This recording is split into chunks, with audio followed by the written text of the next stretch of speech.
Chapter 869. As the supreme commander of the Beijiang army, Huang Tong did not leave his office all day. The sky outside the window was clear, but the wind and clouds were changing. Almost every moment, Huang Tong could clearly perceive the huge pressure that was enough to completely crush him. Not long ago, he received a call from the vice minister of the cabinet, Hua Zhengyang.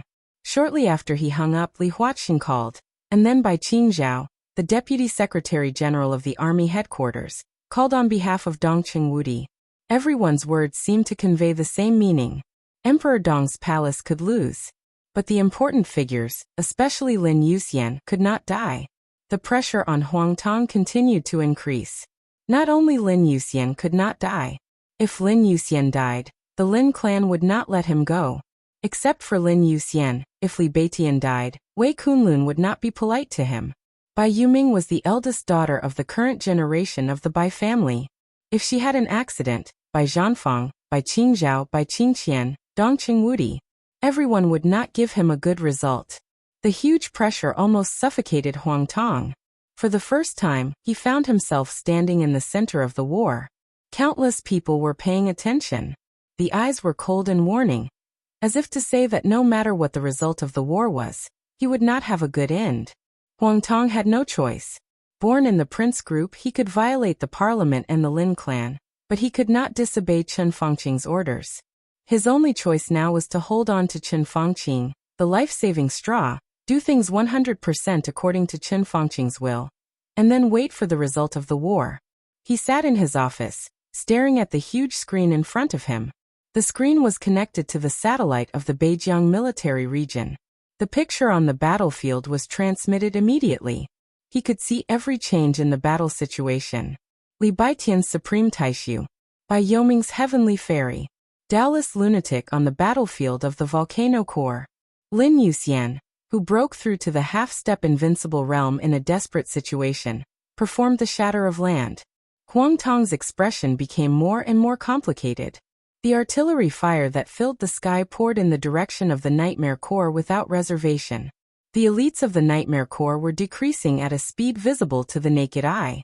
The screen shook violently. Sitting in the office, Huang Tong could clearly feel the intensity of the battle on the battlefield. His eyes were red, but they gradually calmed down. Chen Fangqing's words kept echoing in his mind. This is war. Lin Yuxian couldn't die? Li Beitian couldn't die? Bai Yuming couldn't die? These were all compromises, all so-called leeway. But there would be no compromise in war, and there would be no leeway. This was a game of life and death. Within a week, I will kill your entire family. Lin Yuxian's threat not long ago reappeared in his mind. Huang Tong's eyes flashed with fear and dread, which eventually turned into madness and delight. F*CKU, he muttered to himself. Go to hell. All of you go to hell. The phone suddenly rang. His body trembled subconsciously, and he looked back at the red encrypted phone on the table. What he was most afraid of was answering the phone. The war had reached its most critical moment. The life and death of the Nightmare Legion could be decided in the next second. He didn't even dare to think about who was behind the phone. Li Huaqing, Hua Zhengyang, Dongqing Wudi were all possible. He hesitated, stood up slowly, picked up the phone slowly, and said in a deep voice, I'm Huang Tong. General Huang, I'm Gu Qianchuan. On the phone, Gu Qianchuan's calm but somewhat cold voice sounded. Huang Tong was slightly relieved. Although the Prince Group and the Special Warfare Group had drifted apart in recent years, at least in this matter, Gu Qianchuan stood with the Prince Group. Your Highness, hello. Huang Tong forced a smile. I'm at the headquarters of the Ferocious Tiger Armored Legion. Have you seen the battle situation? Gu Qianchuan asked. Yes, I'm watching. The firepower of the Ferocious Tiger Armored Legion does not disappoint. Countless thoughts flashed in Huang Tong's mind, but he was somewhat relieved. He knew very well what kind of person Lin Dong, the commander of the Ferocious Tiger Armored Legion, was. This person's ability was undoubtedly extremely strong, but his character was very calm. When the Volcano Legion had not completely collapsed, he could not let the Armored Legion fire with all their strength. This was completely pushing the Volcano Legion and the Nightmare Legion to a dead end. He was so cruel. To put it bluntly, the ferocious Tiger Armored Legion fired at this time was a living fire. The soldiers of the Volcano Legion were regarded as lifeless cannon fodder, or obstacles used to block the charge of the Nightmare Legion. Such intensive firepower killed not only the enemy, but also the friendly forces. Lin Dong could not do such a thing. But Gu Qianchuan could.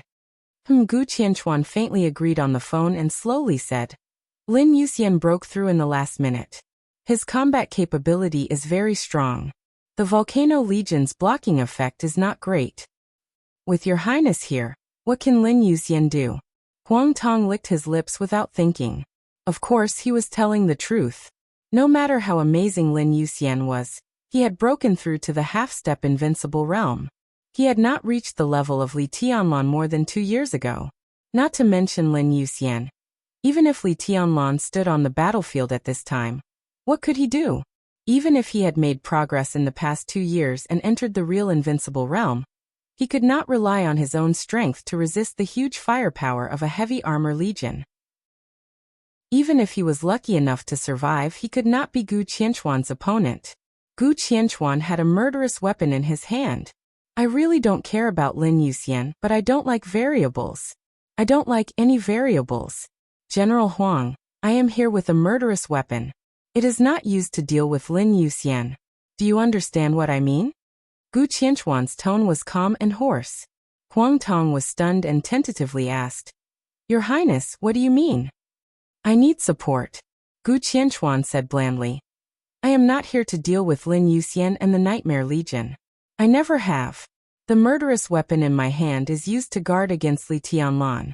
Although he has not appeared in the desert, no one can guarantee that he will not rush to the battlefield in the next moment. I need to maintain the peak state to completely suppress Li Tianlan, who may appear at any time. As for the Nightmare Legion, from the beginning, they have been the target of the Beijiang military region. That was the truth. The Beijiang military region had an army of more than 100,000 people. The Nightmare Legion had less than 2,000 people. The huge and incredible gap in the number was enough to completely make up for the lack of strength. Not to mention that only Lin Yuxian, Bai Yuming, and Li Beitian were leading the Nightmare Legion at this time. In the original plan, the Nightmare Legion envisioned by the Beijiang military region was definitely much more luxurious than the current lineup. That was the lineup of Saint Wei Kunlun and Hidden God Situtsangyue. An army of more than 100,000 people and countless armaments and weapons could definitely stop a small legion of less than 2,000 people led by 2 invincible realm experts. Gu Qianchuan and Setting Sun were their top combat forces. Naturally, they should be used to guard against the most powerful people in Emperor Dong's palace. Situtsangyue and Wei Kunlun did not come. Gu Qianchuan's shot was bound to fall on Li Tianlan. Huang Tong did not hesitate and could not hesitate. When he received the call from Chen Fangqing, he had no choice but to brace himself to launch a war. If he lost, he would definitely die. Only by winning could he have a chance of survival. Therefore, without any hesitation, he directly said, Your Highness, what kind of support do you want? I'll arrange it right away. As long as he could win, he would do anything. It was good to win. Transfer the Air Force. Gu Qianchuan said blandly, The armed helicopters are of little significance to the experts at the peak of the thunder-shocking realm. The armored vehicles and main battle tanks of the fierce Tiger Armored Corps have no advantage after the distance is shortened. You know what I mean? Huang Tong froze for a moment. As a heavy corps, the fierce Tiger Armored Corps was equipped with armed helicopters inside. However, helicopters were of little significance to the experts above the thunder-shocking realm. Low-altitude flight risked being killed at any time. High-altitude flight was of little significance to martial arts experts, not to mention the main battle tanks. Just now, Lin Yuxian's shatter of land could open a passage of more than 200 meters in the chaotic crowd in a flash. This was enough to show that the sword could also split any alloy armor. But the Air Force, he hesitated and said softly, the Air Force Command. The Beijiang military region also had an Air Force, but the most sophisticated Air Force was under the dual management of the Zhongzhou State Air Force and the Beijiang military region. The current commander of the Zhongzhou State Air Force Command had been born in the Border Control Corps many years ago. It could be said that he was the first senior officer of the Border Control Corps. In other words, he was a direct subordinate of Dong Qingwudi. No need for the top troops. Send the Great Ambition Team. Gu Qianchuan's voice was resolute. This was the air force that the Beijiang military region could fully control. Although the level of the fighter could not be regarded as the world's top level, it was also the world's first class.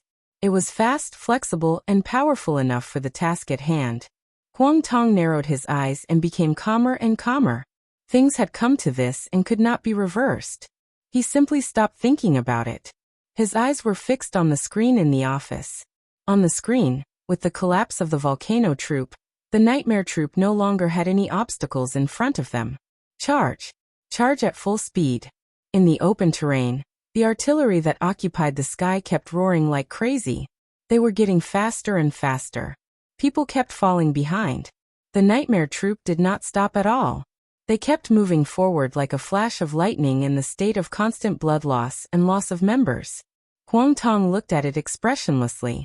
After a long time he slowly said, "I'll arrange it right away." Gu Qianchuan nodded with satisfaction and hung up the phone. Huang Tong put down the microphone and took a deep look at the screen again. He knew the firepower of the ferocious Tiger Armored Corps very well. Gu Qianchuan's cruel and ruthless order now seemed to be the right decision. The time when the volcano troop was used as an obstacle was not long, but it caused unimaginable damage to the nightmare troop. If the Great Ambition Team was sent, Huang Tong laughed. No matter how lucky the nightmare troop was, under the bombardment of the Great Ambition Team, even if they finally got close to the ferocious Tiger Armored Troop, they would have at most dozens of people. If there was no accident, the entire Nightmare Troop would be annihilated in the attack of the Great Ambition Team. Nightmare Troop? Emperor Dong's palace? It was all over.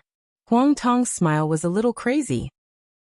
He grabbed the phone, quickly dialed a number, and said in a deep voice, "Set off immediately to support the ferocious Tiger Armored Troop." The other side of the phone paused for a second, and then a sonorous voice sounded. "Yes." Huang Tong put down the phone, sat in the office chair again and poured himself a cup of tea. He thought carefully, grabbed the phone again, and began to dial. The phone was quickly connected.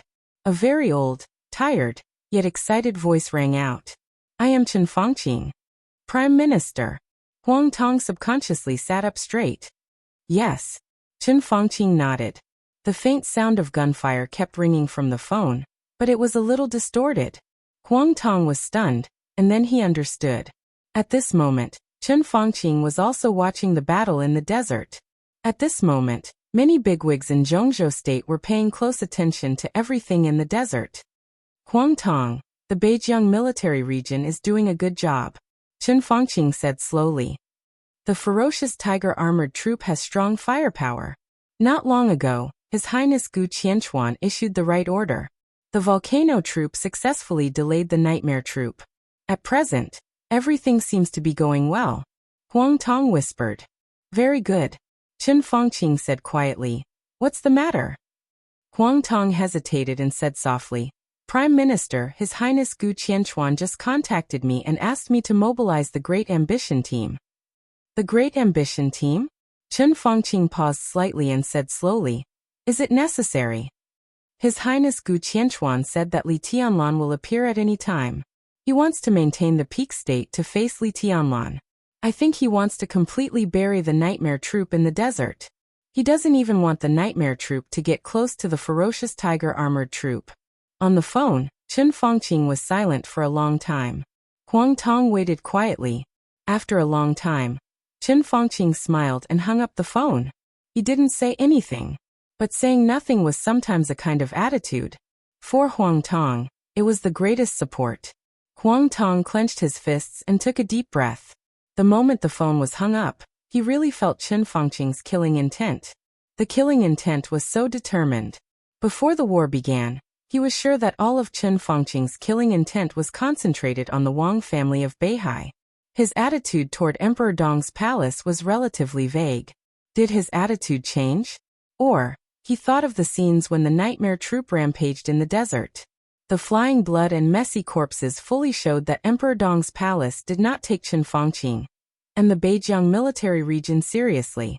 So, Emperor Dong's palace brought about its own destruction. The roar shook the sky. Huang Tong opened the window. The sunshine outside the window was gorgeous and warm. The sun was setting. In the dreamy sunset glow, one fighter jet after another quickly took off and rushed in the direction of the desert. At the same time, in another direction, Lin Fengting, expressionless but somewhat anxious, kept moving forward alone. Less than 100 meters in front of him was already a stretch of yellow sand. The meteor shone in the sky. The unparalleled sword light kept flashing in the sunset glow. It entered Longjiang from Beihai, went straight to the plateau, and rushed into Suzhou. The sunset glow was dazzling. At the same time, the Great Ambition team took off. A 10,000-meter-long arc of light flashed at the junction of Suzhou and Beijiang. Daytime meteor. The meteor kept moving forward and officially entered Beijiang. Chapter 870. For Zhongzhou State, today was destined to be the beginning of a series of upheavals. The battle in the desert had been going on. It was no exaggeration to say that the outcome of the Desert War could directly determine the pattern of Zhongzhou State for a long time to come.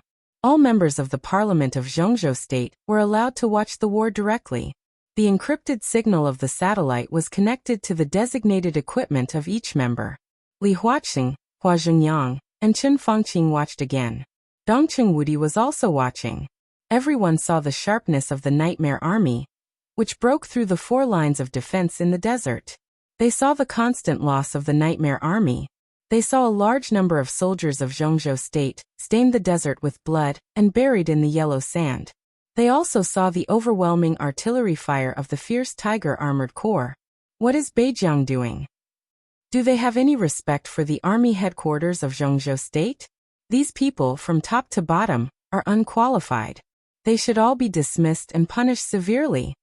In the building of the army headquarters, in Dong Chengwudi's office, Bai Qingzhao almost pounded the table to vent his emotions. They all have to pay the price. They must pay the price. The artillery fire roared wildly on the screen, almost deafening. Bai Qingzhao clenched his fists and stared at the screen in front of him. His daughter was in the Nightmare Army, and she was at the forefront. What do you say now? Bai Qingzhao suddenly raised his head and looked at Dong Chengwudi. Dong Chengwudi's expression was a little gloomy. He shook his head and did not speak. He was indeed the standing minister of the army headquarters. But don't forget who his predecessor was. The former tycoon of the army headquarters, Qi Beizong. Even though he had retired for several years, his influence was still there. The team he built was still a powerful force in the army headquarters to balance Dong Chengwudi. Qi Beizong was the leader of the Special Warfare Group, and the main bridge of communication between the Special Warfare Group and the Prince Group. When he was in office, he was extremely strict with Beijiang. Most of the people in the military and the government in Beijiang were from the Prince Group, and a few were from the Special Warfare Group. Now Gu Xingyun and Chen Fengqing joined hands. Even Dong Chengwudi could hardly intervene in everything in Beijiang. Let's talk to the president. Bai Qingzhao took a deep breath, gritted his teeth and said, I heard that the president's attitude has changed. It's inevitable that he'll change his attitude, but that's only towards Chen Fengqing, not us. Dong Chengwudi looked at the screen in front of him, shook his head, and said, the outcome hasn't been decided yet. He changed his attitude just to leave room for compromise. If Chen Fengqing loses, he can still clean up the mess. If Chen Fengqing wins, there's no need to say anything. It's unrealistic for the president to make his attitude clear now. Then what should we do? Bai Qingzhao suddenly stood up. Yu Ming is in the desert now. I saw her just now. She's on the screen. She's not in a good state. I'm fine. Dong Chengwudi shook his head.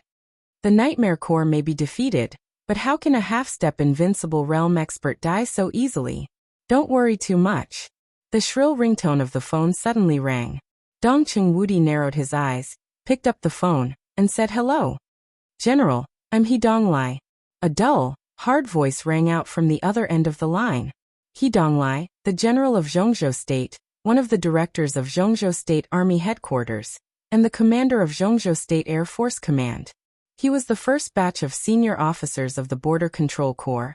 and the first batch of senior officers to leave the Border Control Corps.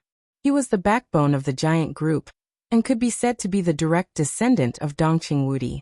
Dong Qingwudi's gloomy face eased for a moment, and he asked, "What? What's the matter?" "I've received a report from the Beijiang military region. The ambition team has moved." He Donglai's voice was serious and awe-inspiring. Crack! A shocking crack suddenly appeared on the luxurious desk under Dong Qingwudi's hand. The ambition team also belonged to the Zhongzhou State Air Force, and was under the dual management of the Zhongzhou State Air Force and the Beijiang military region. They were not the top air fighter formation in Zhongzhou State, so the Beijiang military region had a lot of control over them, and the Air Force Command had a lot of guidance over them. The strongest air team in Beijiang today was codenamed Wild Eagle.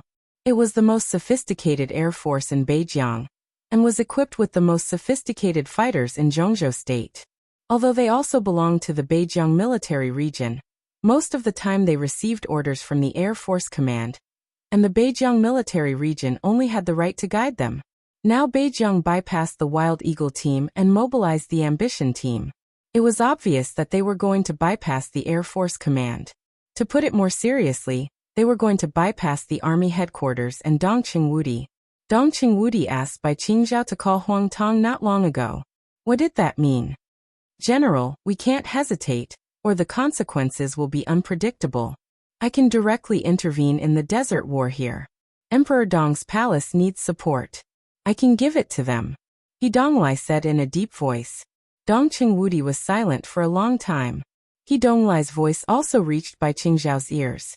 Bai Qingzhao heard that Beijiang mobilized the ambition team. It was obvious that they wanted to kill everyone in Emperor Dong's palace. He was anxious and angry, but when he heard He Donglai's words, he also fell silent. Sitting in He Donglai's position, he did have the power, ability, and strength to intervene in the desert war. He was the supreme commander of all the air forces in Zhongzhou State. But why he could intervene and why he intervened were two different things. At least for now. The war in the desert was still the suppression of Emperor Dong's palace, and the Wang family of Beihai by the will of Zhongzhou State. Beijiang carried out the will of Zhongzhou State. Under such circumstances, what did it mean for He Donglai, the Zhongzhou Air Force commander, to intervene to support Emperor Dong's palace? It was almost equivalent to destroying his own future, and it also meant that the situation had escalated.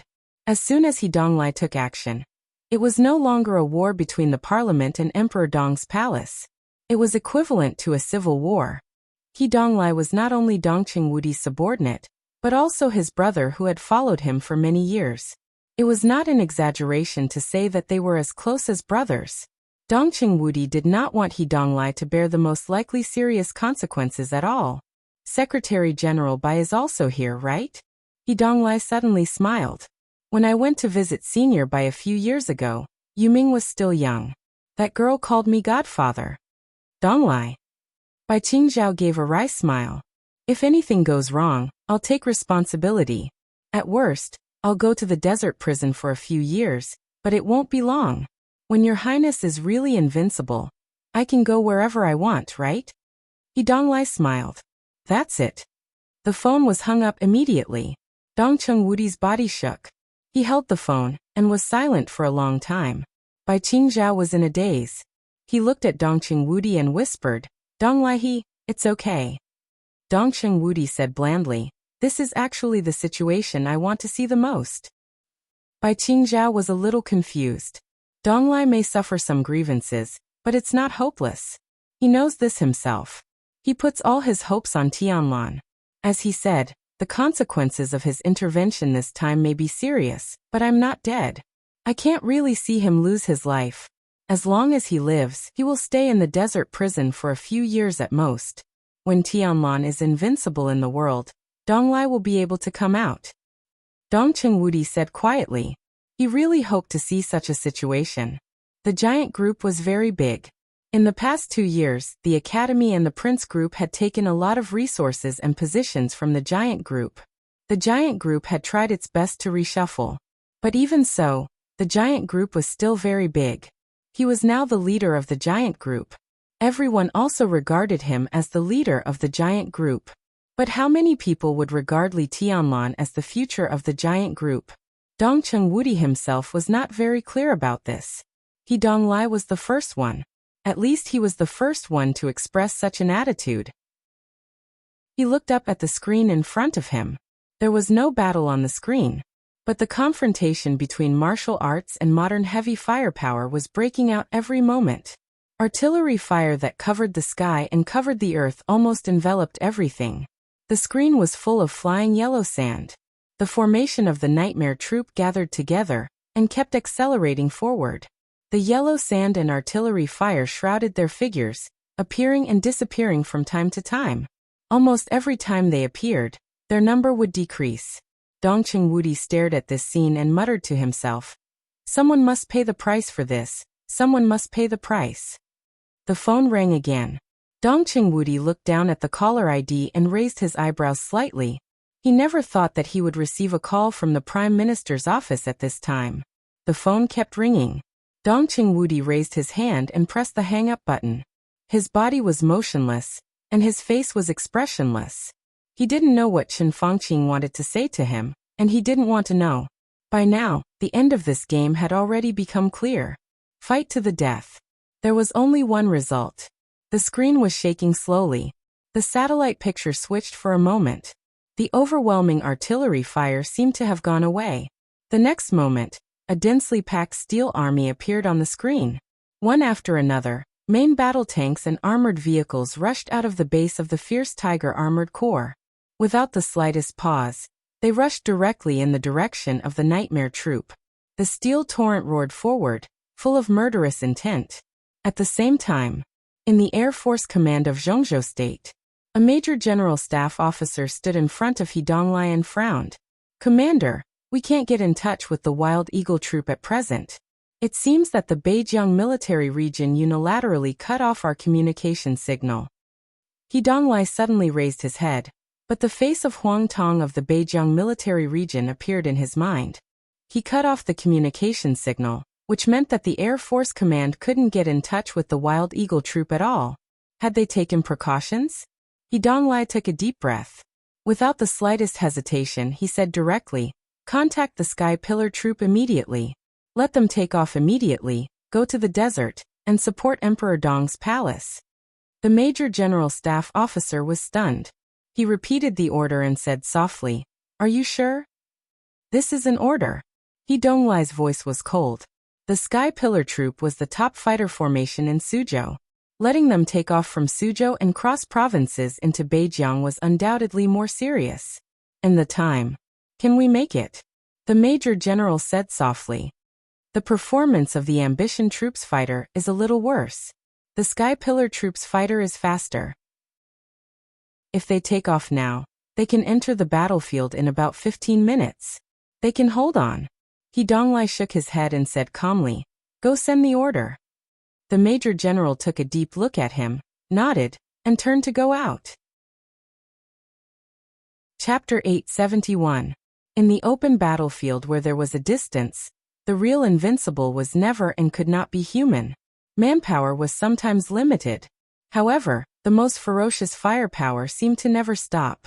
The Volcano Legion had completely collapsed. There were no obstacles in front of the Nightmare Legion. It could be said that they had really set foot on the road of death. They sprinted at full speed. Speed. The only thing the Nightmare Legion needed in such a situation was speed. Speed was very meaningful, because the faster they were, the earlier they could rush into the base of the fierce Tiger Armored Legion. But speed was also meaningless, because the distance between the two sides was too far. They could not cross a distance of nearly 20 kilometers in an instant. Such a long-distance charge was enough to make people desperate. The overwhelming artillery fire had completely turned the desert upside down. There were explosions everywhere. The burning flames and thick smoke almost covered everything. The powerful impact of the explosion was constantly surging in every inch of yellow sand around them. The masters of the Nightmare Legion tried their best to form layers of pseudo-domains. But the pseudo-domains, which were enough to withstand most weapons, were completely like bubbles in the dense and unimaginable artillery fire. Their physical strength was consumed quickly. There were no enemies in front of the Nightmare Legion. There were only yellow sand, only shells flying from a distance, and then exploding around them. This journey was so boring and desperate. Everyone, including Lin Yuxian, had a sense of powerlessness. He used to be the heir of the Lin clan. The headquarters of the Lin clan stood aloof from worldly affairs, like a paradise. But the patriarchs of the Lin clan were not relaxed. From childhood to adulthood, Lin Yuxian had received the most rigorous and even cruel training. He did not have a unique physique like the Heavenly King's heart of wind and thunder veins, but his talent could also be said to be top-notch. Top-notch talent and top-notch inheritance. His series of conditions were not inferior to anyone else. He had also experienced so-called difficulties and even desperate situations, but he had never been as powerless as today. When he was at his strongest, he faced the concentrated fire of the entire heavy armor legion. The surging sword light whistled in the air. A large number of shells were smashed in the condensed sword light. The strong impact was constantly surging in all directions. He rushed to the forefront of everyone, charging and waving his sword. There was endless yellow sand in front of him. He did not even see the base of the fierce tiger-armored legion. Lin Yuxian did not know how far he had rushed. Maybe 1 kilometer. Maybe 10 kilometers. Everyone's line of sight was filled with cannonballs. It was as if the cannonballs would never stop raining down from afar, filling everyone's senses. The willpower of the Nightmare Army began to waver and become numb. In their muddle-headedness, they did not even know whether they were moving faster or slower. Wang Yi! A hoarse roar suddenly rang out, instantly suppressing the sounds of the surrounding explosions. Lin Yuxian, who was in a trance, was shocked and turned his head subconsciously. Fairy Tail frantically tried to run in another direction, but the elites of the Nightmare Legion pulled him back. The deafening explosion raised a large amount of smoke and sand. Lin Yuxian could not see what happened in that direction, but he remembered Wang Yi. He was one of the most promising candidates in the Nightmare Army to break through to the Thundershocking realm this year. He was Fairy Tail's cousin. When they were in the Deep Sea Academy, the two of them formed a team. Later, even though the team was broken up, the two of them had been watching over each other. But now Wang Yi died here. Lin Yuxian, it was clear that this was just the beginning. The pseudo-domain supported by the Nightmare Legion was vulnerable in the bombardment, but it could block the fiercest attack of the enemy in an instant. This pseudo-domain was formed by the joint efforts of all the experts of the Thundershocking realm, and the peak of the Fire-Flaming realm in the Nightmare Legion. The pseudo-domain was constantly formed, and then constantly shattered. This process consumed a lot of physical strength of each participant. The experts of the Thundershocking realm could still hold on, but the experts at the peak of the Fire-Flaming realm were beginning to fail. Their current situation was even more dangerous than some experts of the Ice-Condensing realm in the Nightmare Legion. The Ice-Condensing realm only needed to charge, but they had to overdraft their physical strength to supplement the constantly shattered domain. Wang Yi was the first. Who would be the second? When the experts at the peak of the Fire-Flaming realm were constantly sacrificed and fell, the domain of the Thundershocking realm was bound to be weaker. At that time, the ones who would fall would be the ordinary experts of the Fire-Flaming realm, and the peak of the Ice-Condensing realm. Then the Thundershocking realm. The peak of the Thundershocking realm. Half-step invincible realm. Lin Yuxian looked at the boundless yellow sand ahead. When they rushed to the Tiger-Armored Legion, how many people would be left? And don't forget, behind the Tiger-Armored Legion, there was the full 43rd Army, the trump card of Beijiang. There was also Gu Qianchuan, and the murderous weapon-setting Sunday. Lin Yuxian gritted his teeth. He did not regret it. At this point, in any case, he only knew one thing. No matter what, they could not retreat. The number of the entire Nightmare Legion was getting smaller and smaller. They roared, like a beast constantly losing blood in a desperate situation, and rushed straight in the direction of the Tiger-Armored Legion. They can't hold on any longer. In the command room of the Tiger-Armored Legion, Commander Lin Dongzi saw this scene, and his tone was a little complicated. Victory was close at hand, and there was no suspense. But for some reason he was not excited at all. It was a very strange feeling. He saw the Volcano Legion being slaughtered crazily, saw his longtime friend Yang Xiaoxiong fall down, and saw the Nightmare Legion losing blood crazily. Victory and failure were all in it. But he was not angry, excited, or happy. There was only a kind of indescribable sadness and bewilderment. Even now, he still couldn't understand why things had turned out this way. And what was the meaning of all this? He glanced at Gu Qianchuan. Gu Qianchuan was staring at the screen. His eyes were bright, and he was full of interest. As expected, it is the trump card of the Heavy Armor Legion of the Beijiang military region. Its firepower is really powerful. He turned to look at Lin Dongzi and said approvingly. Lin Dongzi forced a smile and did not speak. How long will it take for the main battle tanks to arrive? Gu Qianchuan suddenly asked. Lin Dongzi thought for a moment and operated on the screen in front of him. The picture was switched to the desert topographic map. He looked at it and said, "It will take about 8 minutes." Well, 8 minutes, Gu Qianchuan nodded. Is it about the same time for the Ambition team? It was not close to the center of Beijiang. With the speed of the Ambition team, the fighters should arrive earlier than the main battle tanks, but not too early. At most, there would be a difference of about 1 minute. Artillery fire was still being fired in the base. In at most 8 minutes, the Nightmare Legion, which was left with only a few hundred people, would be besieged by hundreds of main battle tanks and armored vehicles. Above them, there was still a full complement of 12 fighter jets bombing nonstop. Gu Qianchuan's smile became more obvious. Looking at the diminishing number of Nightmare Legion on the screen, he muttered to himself, "How are you going to survive?" Pass down my order. All main battle tanks and armored vehicles are to split up and advance at full speed. I need the most powerful firepower. He stood up and left the command room. Where is your highness going? Lin Dong followed him subconsciously. Gu Qianchuan paused for a moment and turned to look at Lin Dongzi. His smile was a little weird. Li Tianlan may not come. As for the Nightmare Legion, if they can survive the siege of main battle tanks and fighter jets, I will personally send them to hell. Lin Dong, on the other hand, opened his mouth, but nothing came out. Gu Qianchuan walked out of the command room and subconsciously reached out to touch the setting sun in his hand. Lin Fengting's figure was already far away from the edge of the desert. He kept adjusting his direction and accelerating. He could already see the ruins and corpses left behind by the Yellow Sand Army. He sprinted as fast as he could, and had already reached the outermost defense line of the desert. As the strongest man in the Dark World today, he was indeed very fast. But no matter how fast he was, he could not be faster than fighter jets.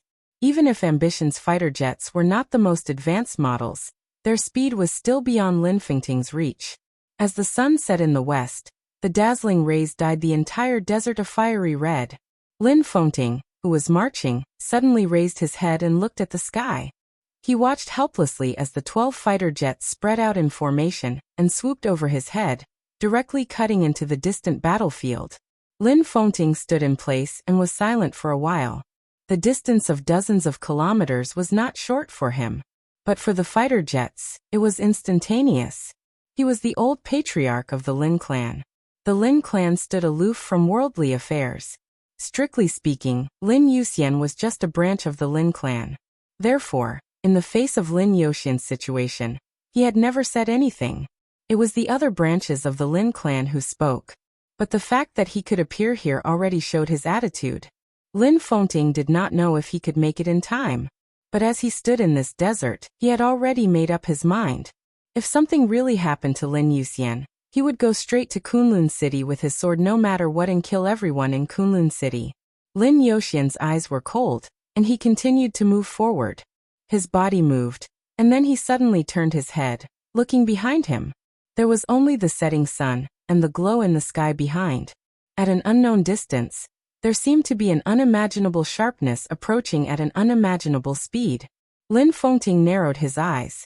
A small black spot appeared in the farthest distance of his sight. Even with his power, he did not know whether the small black spot existed. It was too far away and looked like an illusion. But the next moment, the small black spot suddenly became clear. The sharpness tore the world in an instant. It was still far away. In Lin Fengting's line of sight, that pitch black that had transformed into an incomparably ostentatious arc of light. Lin Fengting suddenly opened his eyes wide. Gu Qianchuan's figure left the base of the fierce tiger armored core. He held the setting sun in his hand. Without any warning, the setting sun in his hand suddenly trembled. It seemed to be excited and trembling. In Lin Fengting's sight above the desert, the meteor-like arc of light in the distance passed the city and rushed straight into the desert. At the same time, in the desert prison, sitting in the room, Li Tianlan, whose body had almost become a statue, suddenly opened his eyes. Chapter 872. Taking a step forward was hell. Taking a step back was also hell. 15 minutes after the defeat of the Volcano Legion, the Nightmare Legion finally saw the steel torrent of the fierce tiger-armored legion at the extreme distance. How powerful was the firepower of an ace-level heavy armor legion? Everyone in the Nightmare Legion felt that they had seen it before. They had seen the long-range firepower coverage of the heavy armor legion, but they had not seen the steel torrent of the heavy armor legion. The main battle tanks and armored vehicles were charging at the forefront in a majestic manner. All-terrain vehicles equipped with various super-heavy firepower followed slowly. Self-propelled artillery, howitzers, automatic missile systems, rocket launchers, and armed helicopters that kept rising in altitude. The mountains and plains were everywhere. Countless heavy firepower appeared in the desert. The artillery inside the base of the fierce tiger-armored legion was still roaring. There was no hesitation. When the Nightmare Legion saw the steel torrent found them at the same time. Boom. The deafening explosion became the only sound in the world. Compared with the crazy artillery fire in the base, the steel torrent was more flexible, more accurate, and more destructive. The fire occupied the entire field of vision. The Nightmare Legion had no way to retreat. There was no way to advance. The constantly forming domain was directly smashed the moment it appeared. It could not even do the most basic resistance. The Nightmare Legion, which had lost more than half of its members, was falling almost every moment. The phalanx of hundreds of people was decreasing at a speed visible to the naked eye. F***CK. At the forefront of the crowd, Li Baiqian's eyes were bloodshot. He roared, "Give up the domain. Let's rush over and kill as many as we can. I can get close to them." Lin Yuxian gritted his teeth and did not speak. Li Baiqian could indeed get close to them. The speed of the Great Void Sword was second to none in the entire Emperor Dong's palace. Not only Li Baiqian, Lin Yuxian and Bai Yuming could also get close to the large steel torrent. But it would take time. This period of time might be very short. But once they left the formation of the Nightmare Legion, the constantly forming domain could no longer be supported. This also meant that the other elites of the Nightmare Legion would be unreservedly exposed to the overwhelming artillery fire. How long would it take for them to get close to the steel torrent? 3 minutes? Or 5 minutes? In the current situation, as long as they dared to leave the Nightmare Legion's formation, it wouldn't even take a minute. Dozens of seconds would be enough to destroy everything in the Nightmare Legion. At that time, apart from the three of them, no one else would survive. However, if they didn't charge, the elites of the Nightmare Legion would indeed slow down the speed of the three of them. If this continued, they would also be annihilated in a few minutes. Should he charge now and cause enough damage to the enemy? Or should he hang on and wait for the so-called miracle?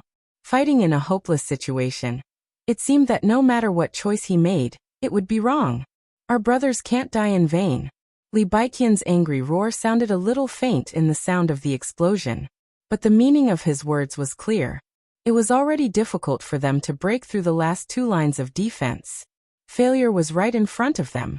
But before they failed, they had to make the ferocious tiger-armored core pay the price. A heavy price to pay. Lin Yuxian and Bai Yuming were both in the half-step invincible realm. Although Li Baiqian had not reached this realm, his combat strength had also exceeded his own realm. The three of them were the strongest, and they were also the ones who had the highest chance of charging into that distant torrent of steel. Lin Yuxian's arm trembled. The sword light went up and down in front of him. His face turned pale for a moment, and he spat out a mouthful of blood. Boom! The roaring grenade tore the domain with a long tail flame, and directly enveloped Lin Yuxian's body. Everyone's face changed dramatically. In the violent roar, Lin Yuxian's body was lifted into the air, and fell heavily. He struggled hard and knelt on one knee in the yellow sand. His whole body was covered with blood. "How are you?" "Sword." The light flickered. Li Beitian directly pulled Lin Yuxian up and carried him on his back. Everything in front of him seemed to explain a problem. Lin Yuxian's injury had reached the point where it could not be suppressed. But the problem was that no one knew when he was injured. Was it the move that tore apart the Volcano Legion, the shattering of land? Or was it on the way to charge under the gunfire? As the Legion commander of the Nightmare Legion, Lin Yuxian had always been at the forefront from the beginning to the end. He had also endured the most intense attacks. Lin Yuxian forced a smile and said in a hoarse voice, "Put me down." Boom! The violent roar suddenly cut through the sky and covered Lin Yuxian's voice. All the elites of the Nightmare Legion raised their heads almost at the same time. The sunset covered the sky. Under the fiery red sky, fighter jets appeared in their field of vision one after another. The fighter jets swooped rapidly. The altitude dropped. Fire. The crazy roar was deafening. There was a lot of smoke around every fighter jet that swooped. The fighter jets that fired with all their might were getting closer and closer. In an instant, hundreds of small missiles roared and smashed into the Nightmare Legion's formation. The powerful machine guns on the fighter jets fired in the air. Bullets rained down like a torrential rain. In the intensive gunfire, the Nightmare Legion could not even launch their domain. Everything happened in a few seconds. The fighter jets swooped and then rose quickly. After the first wave of dives, the size of the entire Nightmare Legion was directly reduced by nearly half. Countless corpses and blood merged with the yellow sand. The entire Nightmare Legion stopped moving. Lin Yuxian lay on Li Beiqian's back, looked up at the fighter jets that circled in the air, and began to dive again, and laughed. His smile was calm, but his eyes were full of despair. "The ammunition is loaded. The second dive is ready at any time. The Ambition Squad is ready. The Nightmare Legion is expected to be wiped out within 3 minutes." The fighter jets were hovering in the air. In the cockpit of the leading fighter jets, clear voices kept ringing. The entire Ambition Squad had adjusted the firepower system of the fighter jets as quickly as possible. Very good. The captain of the Ambition Squad personally controlled the fighter jets. His voice was calm and indifferent. "The second dive, ready 3-2. Beep beep beep." The sharp alarm sounded abruptly. The originally quiet cabin suddenly flashed with a pale red light, which was a signal of imminent danger. The electronic synthesized voice of the fighter's intelligence system sounded abruptly. "Unknown flying target found, distance 47,000 meters, matching data. Long-range intercontinental missile, matching rate 35%. Ground-to-air high-explosive missile, matching rate 27%. Nuclear missile, matching rate 3%. Supersonic fighter jet, matching rate 12%. No matching data. The target cannot be analyzed. Unknown flying target found, distance 20,000 meters, matching data." The faces of the Ambition Squad looked like they had seen a ghost. Only the system's matching speed was extremely fast. In just a few seconds, the unknown flying object had directly closed the distance of more than 20,000 meters? What the hell was this? He suddenly turned his head. The sunset in his sight was incomparably gorgeous. The sunset was infinitely beautiful, but it was close to dusk. Just for a moment in his sight, the whole sky seemed to be turbulent and twisted. The infinite sunset seemed to twist and flow in an instant. The sun was setting. An unimaginably dazzling light appeared in the sky. It carried with it the colors of the sunset, tearing apart the sky and covering the dusk, turning into an unimaginably ostentatious arc. The tail end of the arc was connected to the city, but the front end had flown directly into the desert. Thousands of meters, 10,000 meters, 100,000 meters. Like a shocking rainbow. Unknown flying object found, distance 12,000 meters. What? Unknown flying object found, distance. Boom! An earth-shattering loud noise sounded instantly. That ostentatious and presumptuous light flew into the desert, moving forward, tearing the sky and earth, penetrating everything. In the hundreds of years of the dark world, that was the most extreme edge. The distance of tens of thousands of meters was covered in an instant. That light directly tore the fighter planes. At the moment when the violent roar sounded, the 12 fighter planes of the entire ambition team exploded in an instant. Burning fireballs appeared in the air one after another. The light that seemed to suppress all the colors rushed out of the explosion and flames, and went straight forward. The edge ran through the world. In an instant, the entire desert was torn into a huge gully with a depth of nearly 100 meters.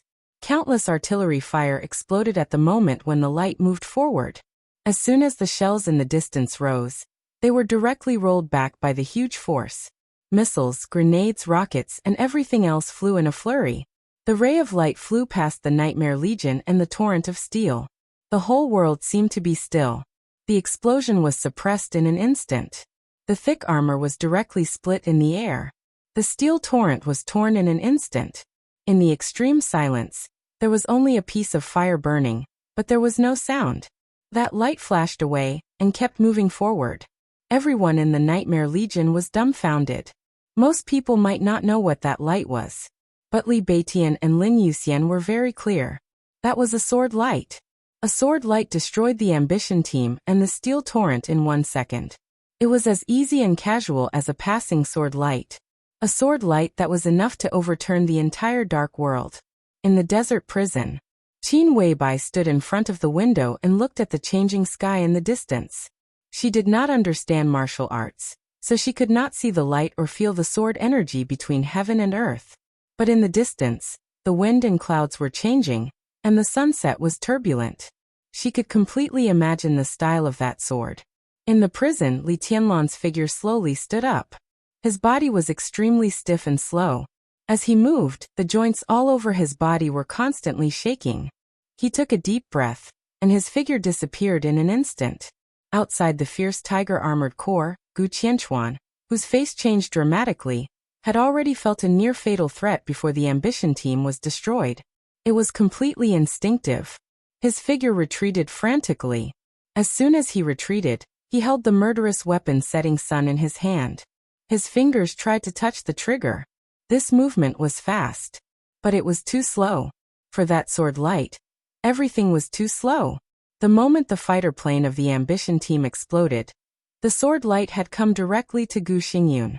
The incredibly sharp edge tore the domain of the invincible realm around Gu Xingyun in an instant.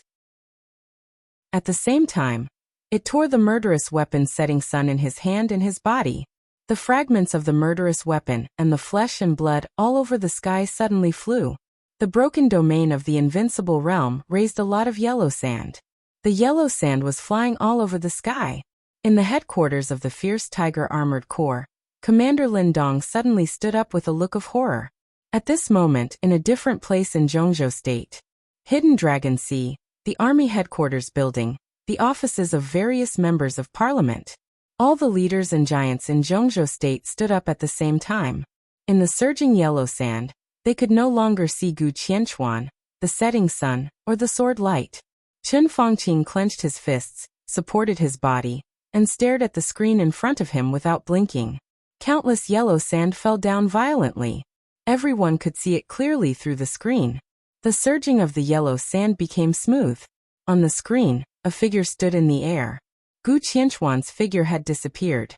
There were only pieces of minced meat on the ground that were condensed with the yellow sand.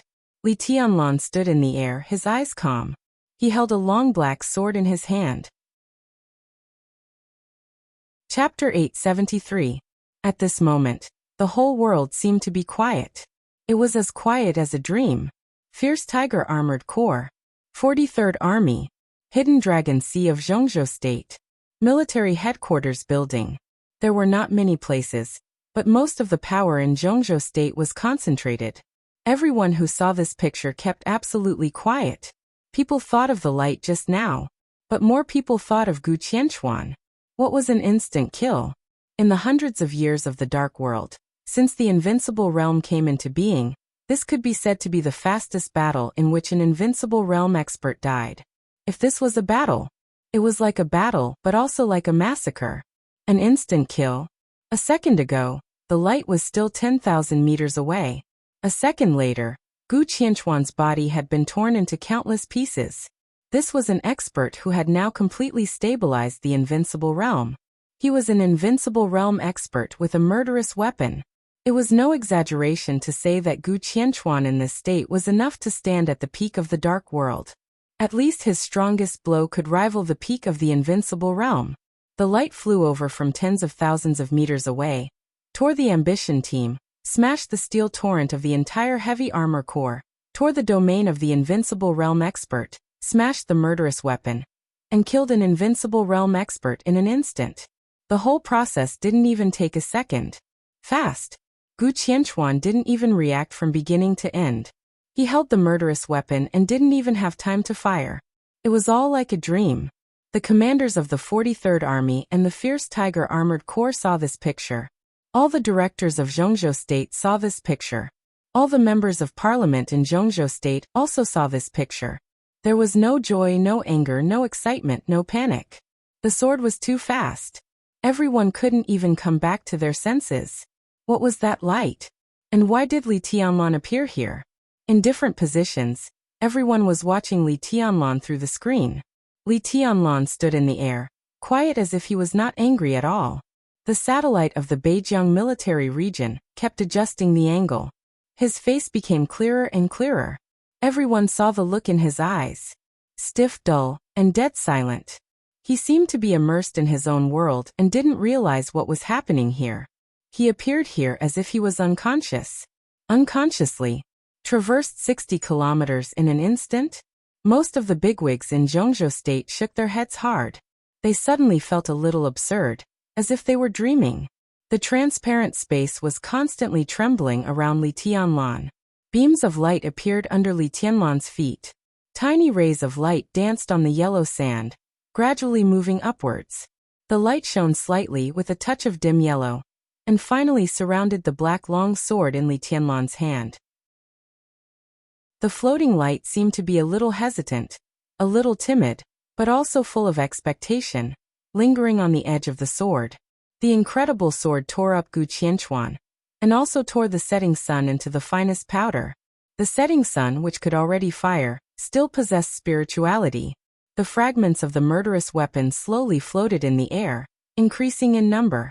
The pitch-black Xianyuan blade trembled slightly. Countless faint yellow rays of light attached themselves to the edge of the sword and fused together. Sword intent pervaded the desert. The Xianyuan blade continued to tremble, its radiance growing brighter and brighter. Li Tianlan's pupils contracted slightly, and he seemed to become sober. His entire body gradually became lively, as if he had just woken up from a long period of unconsciousness. It was quiet in the desert. All the gunfire disappeared. Li Tianlan's head shook. He closed his eyes. But he saw the stars all over the sky. The stars were shining, and the moon was bright. His field of vision was flying. He flew to the highest point of the night sky and kept moving forward, as fast as lightning. He flew over the central plains, Yanjiao and Qin Island. His field of vision became dark and quiet for a moment. Li Tianlan frowned. In the sky full of starlight, the tide rose and fell. He saw the ancestral hall of the Huangfu family, Huangfu Qiushui and Tianguang sword. Day and night alternated. His field of vision flew away crazily. Strong wind and scorching sun. Thousands of miles of yellow sand. Nightmare core. Li Tianlan opened his eyes. He held the Xianyuan blade, and his eyes became completely clear. He loosened his palm. The Xianyuan blade, which had almost become a part of his body, slowly flowed, turned into liquid, and covered his palm. The black liquid spread along his palm, covered Li Tianlan's whole body, and turned into a gorgeous and complicated black windbreaker. The last afterglow of the setting sun shone on the golden patterns of the black windbreaker, and Li Tianlan's whole body seemed to be glowing. In the air, he took a step forward. The hem of the windbreaker was gently raised. Li Tianlan appeared directly in front of the nightmare core. The ethereal and sharp sword light suddenly pierced over. Li Beitian drew his sword out of instinct. "It's me." Li Tianlan pinched the blade of the great void sword and pressed it down slightly. It was not until this moment that Li Beitian saw Li Tianlan clearly. His palms suddenly trembled, and he opened his mouth, but he could not speak for a while. "Long time no see." Lin Yuxian coughed, wiped the blood from the corner of his mouth, and laughed. Li Tianlan looked at Lin Yuxian, whose breath was unstable, and then at Li Beitian and Bai Yuming, who were in a very bad state. His eyes swept over the remaining Nightmare Corps. Almost all the elites of the Nightmare Corps were injured, and the personnel were sparse. The corps of less than 2,000 people, at this time, had less than 300 people left. This was the strongest combat capability of Emperor Dong's palace. But more than 80% of them were lost in this charge. A scarlet sword light flashed in Li Tianlan's eyes. "Sorry I'm late," he said softly. Boom! The entire Nightmare Corps was boiling. Everyone struggled to stand up and knelt on one knee neatly. "Greetings, Your Highness." There was undisguised excitement on everyone's face.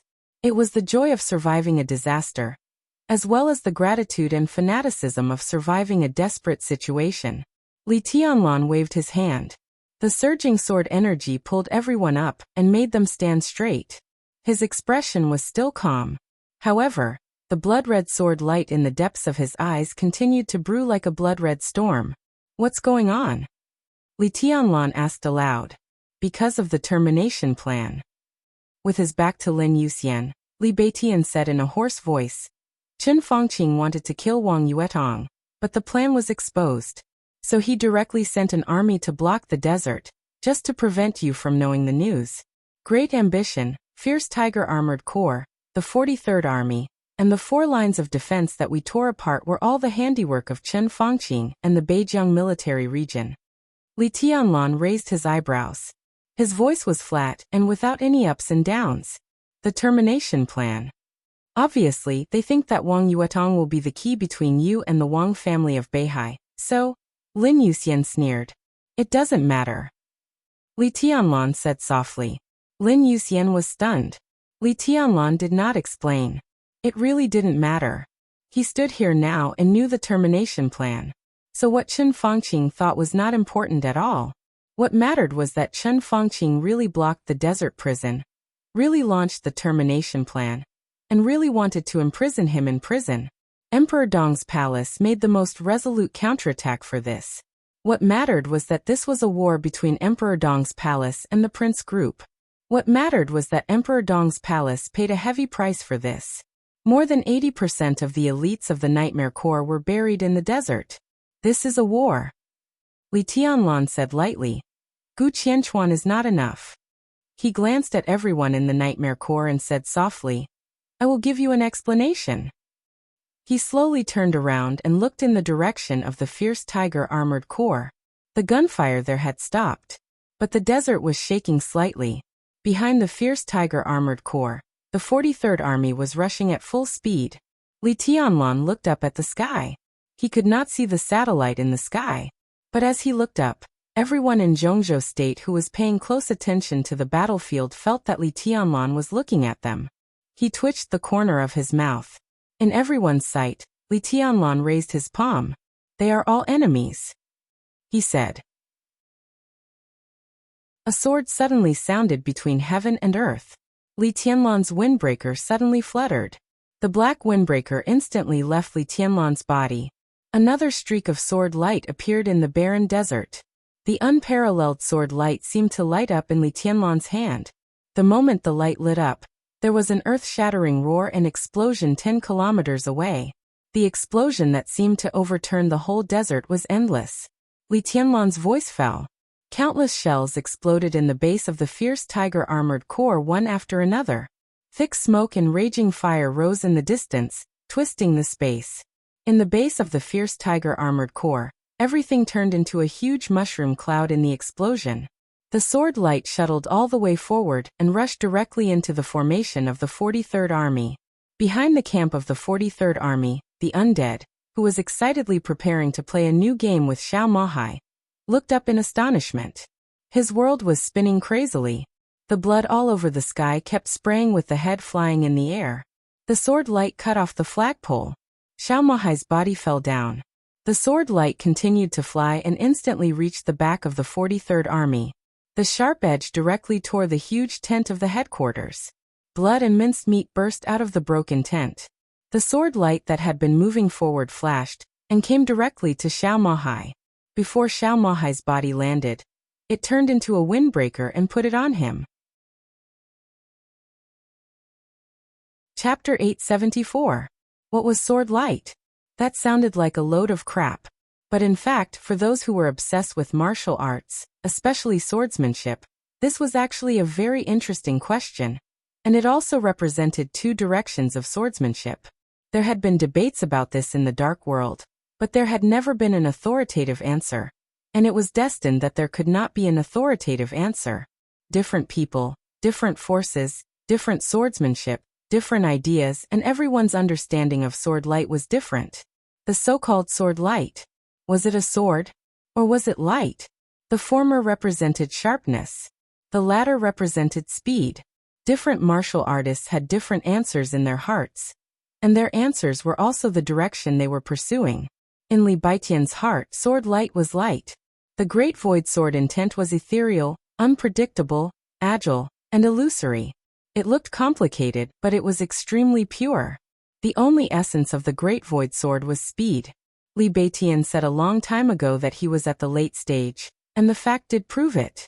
Before entering the thunder-shocking realm, he was also a genius, but to be honest, he was not very outstanding. He used to rank fourth among the top 10 young experts in Zhongzhou State. At that time, he had not yet entered the fire-flaming realm.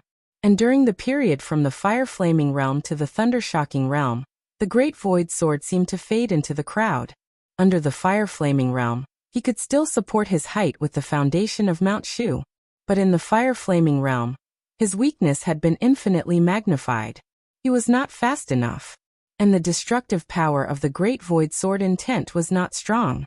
But all this was completely different after entering the thunder-shocking realm. The physical quality that could withstand the power of the thunder-shocking realm could already support the essence of the great void sword. With the thunder-shocking realm as the foundation, Li Baitian's combat capability could be said to grow explosively every time he made progress.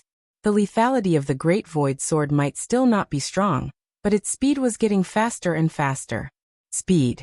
This was everything Li Baitian pursued.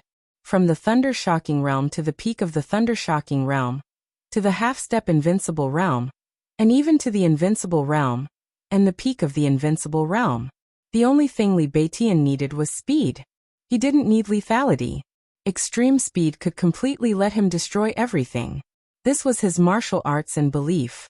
When he was in the ice-freezing mirror, Li Baitian was ranked behind Dongqing Rushi on the list of the top 10 young experts. Now Li Baitian, who was already at the peak of the thunder-shocking realm, could even suppress Dongqing Rushi, who was in the same realm as him. In this state, Li Baitian's supreme void was enough to make most of the experts in the same realm as him have no time to react. Correspondingly, the Shushan Nirvana sword had a completely opposite concept. Before Wei Kunlun entered the invincible realm, the sword light in his eyes was a sword. Therefore, regardless of whether he was a saint or a Nirvana sword master, his sword was extremely heavy, majestic, and mighty. These two paths practically represented two general directions of the sword Tao, and they were equally matched.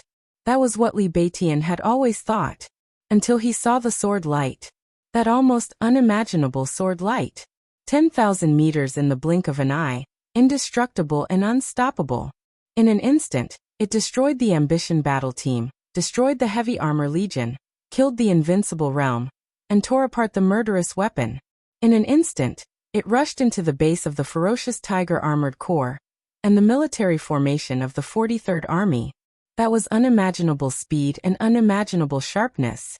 It was not until the light brought Xiao Mahai back to Li Tianlan that the first explosion sounded in the distance of the ferocious Tiger Armored Corps. No human could do that. Li Baitian could be sure of that. However, the sword Qi and the sword light seemed to show Li Baitian a new direction. What was sword light? Sword light was sword light. Compromise was not the only thing that could take care of everything. There was also perfection. The black windbreaker wrapped around Xiao Mahai reappeared in front of Li Tianlan. The black windbreaker slowly unfurled, bringing with it a soft curtain of light. Light. The curtain floated in the air, motionless and extremely stable. The windbreaker fell off Xiao Mahai and was put on Li Tianlan again. Xiao Mahai lay on the light curtain motionless. Li Tianlan quietly looked at Xiao Mahai, who was in a coma. His eyes were getting colder and colder. Tianlan. Li Beitian hesitated for a moment before calling out. Li Tianlan didn't move. Li Beitian looked at the windbreaker that gradually turned into a cloak on him and said seriously, "What the hell is this?" A corner of the black cloak was raised. The sword energy fell softly on the yellow sand. It seemed that someone had put a pen on the ground. 2 big words appeared in the yellow sand. It was like Li Tianlan's handwriting, but every stroke was sharper than Li Tianlan's. Ruthless? Li Beitian raised his eyebrows slightly. It had many names. Xianyuan Feng. 13-story building. Xianyuan sword, but now, in this state. That's its name. Li Tianlan said quietly. In the building of the army headquarters. Dongqing Wudi's body slowly relaxed. He leaned back in the chair and closed his eyes. That's how it should be. It's good to die. Damn, it's comfortable. On the sofa in the office, Bai Qingzhao kept adjusting the screen and muttered to himself, with undisguised excitement and relaxation. He was still watching the scene when the sword light left Li Tianlan's palm. On the screen, Li Tianlan raised his palm. The sword light disappeared in a flash. The base of the fierce tiger armored core suddenly lit up with a large fire. The sword light rushed into the military formation of the 43rd Army without any pause. The charging formation of the 43rd Army didn't react at all, and the sword light had flown straight along the center of the military formation. Flesh and blood were flying all over the sky. The sword light had reached the rear of the 43rd Army. The flagpole hanging Xiao Mahai was cut off. At the same time the flagpole was broken, the sword light had cut the undead and appeared in the tent of the headquarters. The scene in that moment was too fast. Ouyang Pengfei, the commander of the 43rd Army, seemed to raise his hand. Then the figures of the officers of the 43rd Army who were discussing countermeasures, and several experts of Kunlun City, disappeared completely. The tent was completely torn apart. There was only blood left in the tent. When the explosion sounded, the sword light had brought Xiao Mahai back to Li Tianlan's side. Fast. It all happened too fast. How fast was it? The most advanced military satellite in the sky could only capture a light. The light shuttled back and forth, and the whole process was just a blink of an eye. Bai Qingzhao fixed this second, slowed it down, decomposed it, and finally turned it into a video of about 7 or 8 seconds. Everything happened too fast. Being able to break it down into 7 or 8 seconds was already the limit of a satellite. He stared at the sword light without blinking. The speed of the sword light in the video was completely constant. It flew across the sky, passed through the crowd, and tore apart the gunpowder warehouse of the armored army. Everything is constant. There was no acceleration or deceleration during the entire process. It was as if everything in its path didn't exist, and all obstacles were torn apart in an instant. It was so stable and majestic that it made one's scalp go numb. All right. Bai Qingzhao slapped his thigh and shouted, "Dongqing Wudi, watch your attitude." He sat up straight and looked at Bai Qingzhao with a serious expression. His tone was meaningful. Bai Qingzhao was a little puzzled, but he immediately understood. He put down the remote control in his hand, nodded and said yes. Dongqing Wudi pointed to the screen. Everyone who sacrificed in the desert today, every soldier, whether in the north or the south, whether it's the border military or the Nightmare Legion, everyone is a hero, a martyr. No one deserves to die. They may not be innocent, but they are not the ones who should be responsible for it. Everyone who sacrificed in the desert today is worthy of the title of Zhongzhou State Soldier. No matter who is responsible for everything today, they are all heroes. Dongqing Wudi said slowly. I see. Bai Qingzhao took a deep breath and nodded. Are you relieved now? Dongqing Wudi chuckled. Bai Qingzhao also smiled. He lay on the sofa and looked at the ceiling motionless. If you can still move now, come with me, Dongqing Wudi said. Where to? Bai Qingzhao sat up straight. Beijiang. Dongqing Wudi's tone was calm. The army headquarters should have an attitude towards everything that happened today. Many people in Zhongzhou State also needed to know the attitude of the army headquarters. He looked at Li Tianlan on the screen and felt a little emotional. From the moment he entered the desert prison, the giant group had been under pressure from the outside world during the internal shuffle. Now it was time to fight back. Let's go.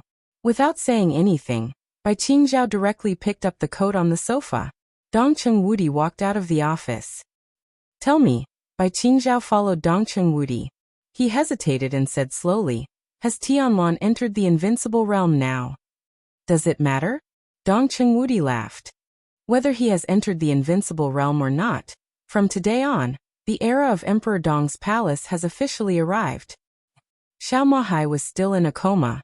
No one knew how long he had been caught by Gu Qianchuan. But at this moment, there was almost no intact place on his body. The sword energy turned into a cloud and dragged him. Li Tianlan stood in front of him. Countless water-like sword chi flowed out of his hand, slowly wrapping Xiao Mahai inside layer by layer. It took a long time. Xiao Mahai became more and more blurred in the sword energy. He looked like a transparent rice dumpling or amber. After doing all this, Li Tianlan gently waved his hand and said, send him to the hospital, stabilize his injury, and then send him to Yuzhou. Let me do it, Your Highness. Fairy Tale, who was a little pale, took a step forward and steadily carried the sword energy amber on his back. Li Tianlan glanced at him. He had never seen Fairy Tale before, but he knew of his existence. Looking at his face, Li Tianlan asked, how are you? I can still hold on. I'll take General Xiao to the hospital first. Fairy Tale smiled. His smile was a little ugly, and his voice was a little hoarse. Just now, before you came, Fairy Tale's cousin sacrificed himself. Li Beitian whispered. Li Tianlan was silent for a moment. He reached out and patted Fairy Tale on the shoulder, whispering, go first. Fairy Tale nodded and quickly left with the amber on his back. Li Tianlan turned his head and looked at the nightmare troop behind him. All the members of the nightmare troop were standing. In the direction they came from, corpses were scattered in the desert. As the wind rose and fell, they were slowly drowned by the yellow sand. They can't be here. Li Tianlan stared at the scene in front of him. Find all the brothers and send them back to Tiannan. His figure flickered and carefully dug out a corpse of the nightmare troop that was gradually drowned. The people of the nightmare troop were stunned. Li Tianlan didn't look up. He said lightly, send all the brothers who sacrificed themselves home. You come with me to take revenge. The explanation was for his own people. Li Tianlan didn't need to explain to the enemy. The hatred was so obvious in front of him. He only needed revenge. What explanation did he need? He could do whatever he wanted. Chapter 875. The corpses were sorted out one by one. Li Tianlan suddenly raised his head. A loud rumble rang out in the distant sky. The silhouette of the fighter appeared in his line of sight from afar. The fighter continued to increase in altitude, but it did not approach. Instead, it drew an arc in the air and began to return. Li Tianlan silently watched the fighter plane disappear and said nothing. The black cloak was draped over his body, and he did not make any unnecessary movements. The Beijiang military region still hasn't given up? Lin Yuxian, with a pale face, carried the corpses with Li Tianlan. He was seriously injured. Li Tianlan could clearly feel his weakness, but he still held on and found the corpses of his subordinates one by one. Apart from the heavily injured, the entire nightmare army was on the move. The 6 defensive lines of the blockade were all part of their search area. Li Beitian, who was in the best condition, brought some people to the area of the special forces in the wasteland. Bai Yuming was in the middle with a group of people. Li Tianlan and the seriously injured Lin Yuxian led a group of people to look for the dead on the road from the volcano core to the tiger armored core. This section of the road was the shortest, but the number of people who died was also the highest. It's not the Beijiang military district. Li Tianlan shook his head. They are from the Air Force. Li Tianlan shook his head. Beijiang can't mobilize that type of fighter jet. He Donglai? Lin Yuxian said thoughtfully. So they are allies. So we'll be able to send our brothers back soon. Li Tianlan said softly. His voice was calm and emotionless. It was a state of extreme repression. It was faint, but it was cold enough to make one's scalp go numb. There were less than 300 survivors in the Nightmare Legion out of 1,600 people. For Li Tianlan and Emperor Dong's palace, This was an unbearable loss. He was nurturing his sword in the desert prison. All his thoughts were immersed in swordsmanship. In that state, the concept of time became very vague. For him, it was like he had just woken up from a long trance. As soon as he opened his eyes, someone told him that the top combat power of Emperor Dong's palace had been reduced by more than half. But the one who attacked was not an enemy. He had his own ideas and ambitions, but from the beginning to the end, he had never placed Zhongzhou State as an enemy. Someone who wasn't his enemy had almost destroyed everything he had. If Heartless had come a little later, if he had awoken a little later, a few minutes late, the entire Nightmare Legion would be annihilated. Lin Yuxian by Yuming Li Beitian. Everyone will die here. What would be left of Emperor Dong's palace at that time? How could he face the Lin clan, Mount Shu, the Bai family, and even the giant group in the future? Li Tianlan pursed his lips tightly. His body trembled slightly. Countless emotions surged in his heart. There was fear, joy, anger, hatred, but most of all, there was a brutal desire to tear everything apart. All the emotions were stuck in his chest, making it hard for him to breathe. The cloak draped over him clearly felt Li Tianlan's killing intent. The huge cloak trembled slightly, and the hem of the cloak fluttered, turning back into a huge pitch-black sword. Li Tianlan held the hilt, closed his eyes, and remained silent for a long time. What's your plan? Lin Yuxian seemed to understand something. He looked at the pitch-black Xianyuan Feng and asked softly, an eye for an eye. Li Tianlan let go of the sword in his hand, and let the huge sword float beside him. Once again, he suppressed the emotions in his heart. That's the Prime Minister. Lin Yuxian looked at Li Tianlan seriously. Really? Li Tianlan asked faintly in reply. Lin Yuxian's body shook, and his scalp was really numb at this moment. Everyone has to pay the price. Everyone involved in this matter will be counted as one. No one will be able to escape. Li Tianlan and Lin Yuxian found the corpses of the dead and put them together. His eyes became calmer and calmer. They have to pay the price. He kept muttering to himself. They have to pay the price. The sun set completely. A gust of wind blew in the desert. The wind blew the yellow sand and quickly took away the temperature of the desert. Li Tianlan slowly raised his head and looked into the distance. A sword light appeared in the distance. The sword light wrapped the outline of a human figure and kept approaching Li Tianlan's position. Li Tianlan stood where he was, motionless. The sword light stopped in front of Li Tianlan. The outline in the light gradually became clear, revealing Lin Fengting's somewhat complicated face. He silently looked at the surrounding desert and the neatly gathered corpses. After a long silence, he whispered, I'm late. This is a matter between Emperor Dong's palace and the Prince Group. Li Tianlan shook his head. At most, the Wang family of Beihai has nothing to do with the Lin clan. I didn't say it out of anger. Lin Fengting raised his eyebrows and glanced at Lin Yuxian. Lin Yuxian nodded slightly. Although time was limited, there were some things he still had to say in the process of sorting out the corpses. For example, Chen Fangqing and the Prince Group, the termination plan, the current blockade plan, and even how the war started after the Nightmare Troop arrived in the desert. So Li Tianlan directly targeted the Prince Group. What's your plan? Lin Fengting asked the same question that Lin Yuxian had just asked, which was exactly the same question. Li Tianlan's answer was exactly the same. An eye for an eye. He lowered his head and moved forward step by step, looking for the corpses under the yellow sand in the darkening dusk. Don't be impulsive. Lin Fengting frowned. You know what Chen Fangqing means to Zhongzhou State. Yes, I know. Li Tianlan bent down, picked up a corpse and walked back. He said slowly. But now it seems that no one knows what he means to Zhongzhou State. I'll let them know. He carefully put down the corpse. I said before I entered the desert that I was the overall situation of Zhongzhou State. It seems that no one took my words seriously, so I don't need to take them seriously. This time, I won't go too far, and no one is qualified to ask me to focus on the overall situation. He pointed to the dense corpses in front of him. His fingers trembled in the last twilight, and his voice also trembled. My overall situation. Oh.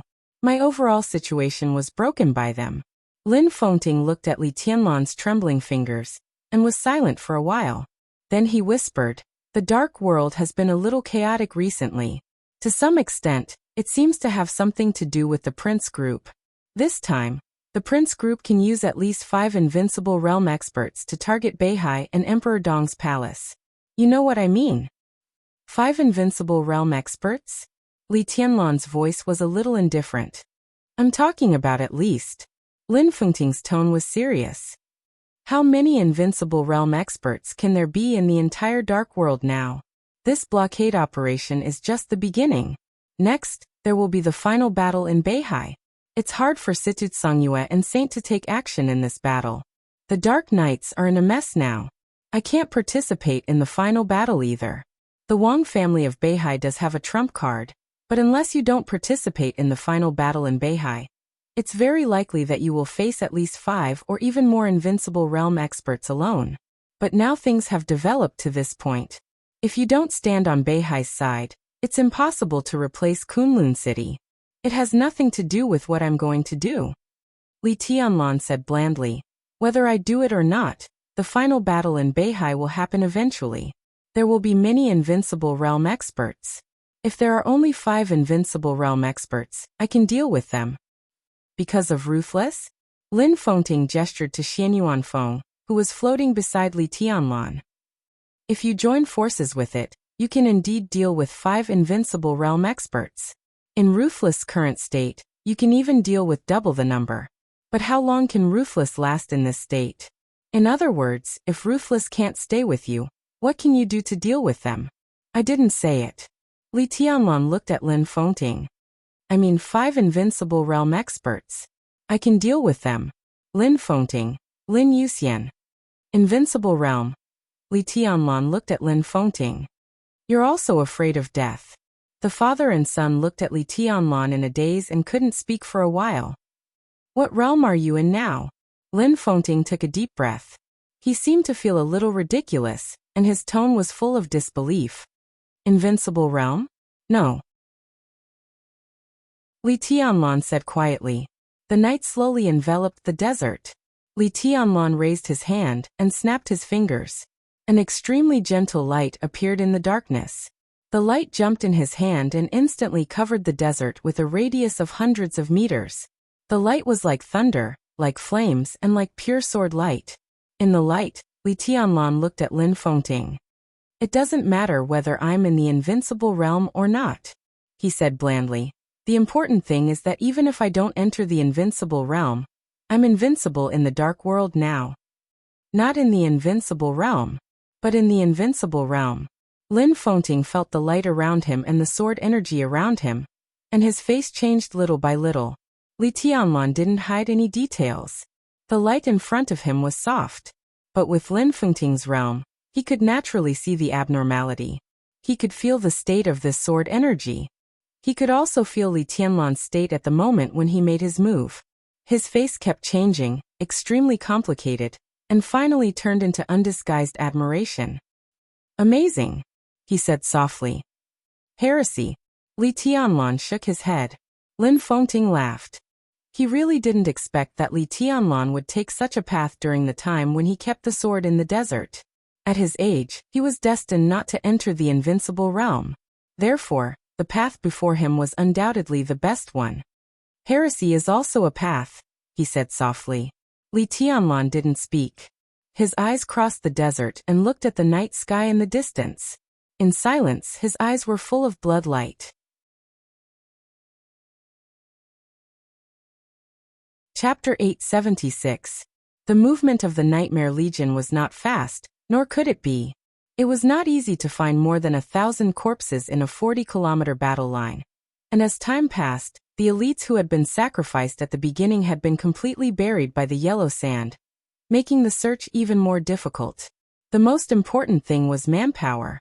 In such a large area with so many corpses, Emperor Dong's palace could only send 300 people to search.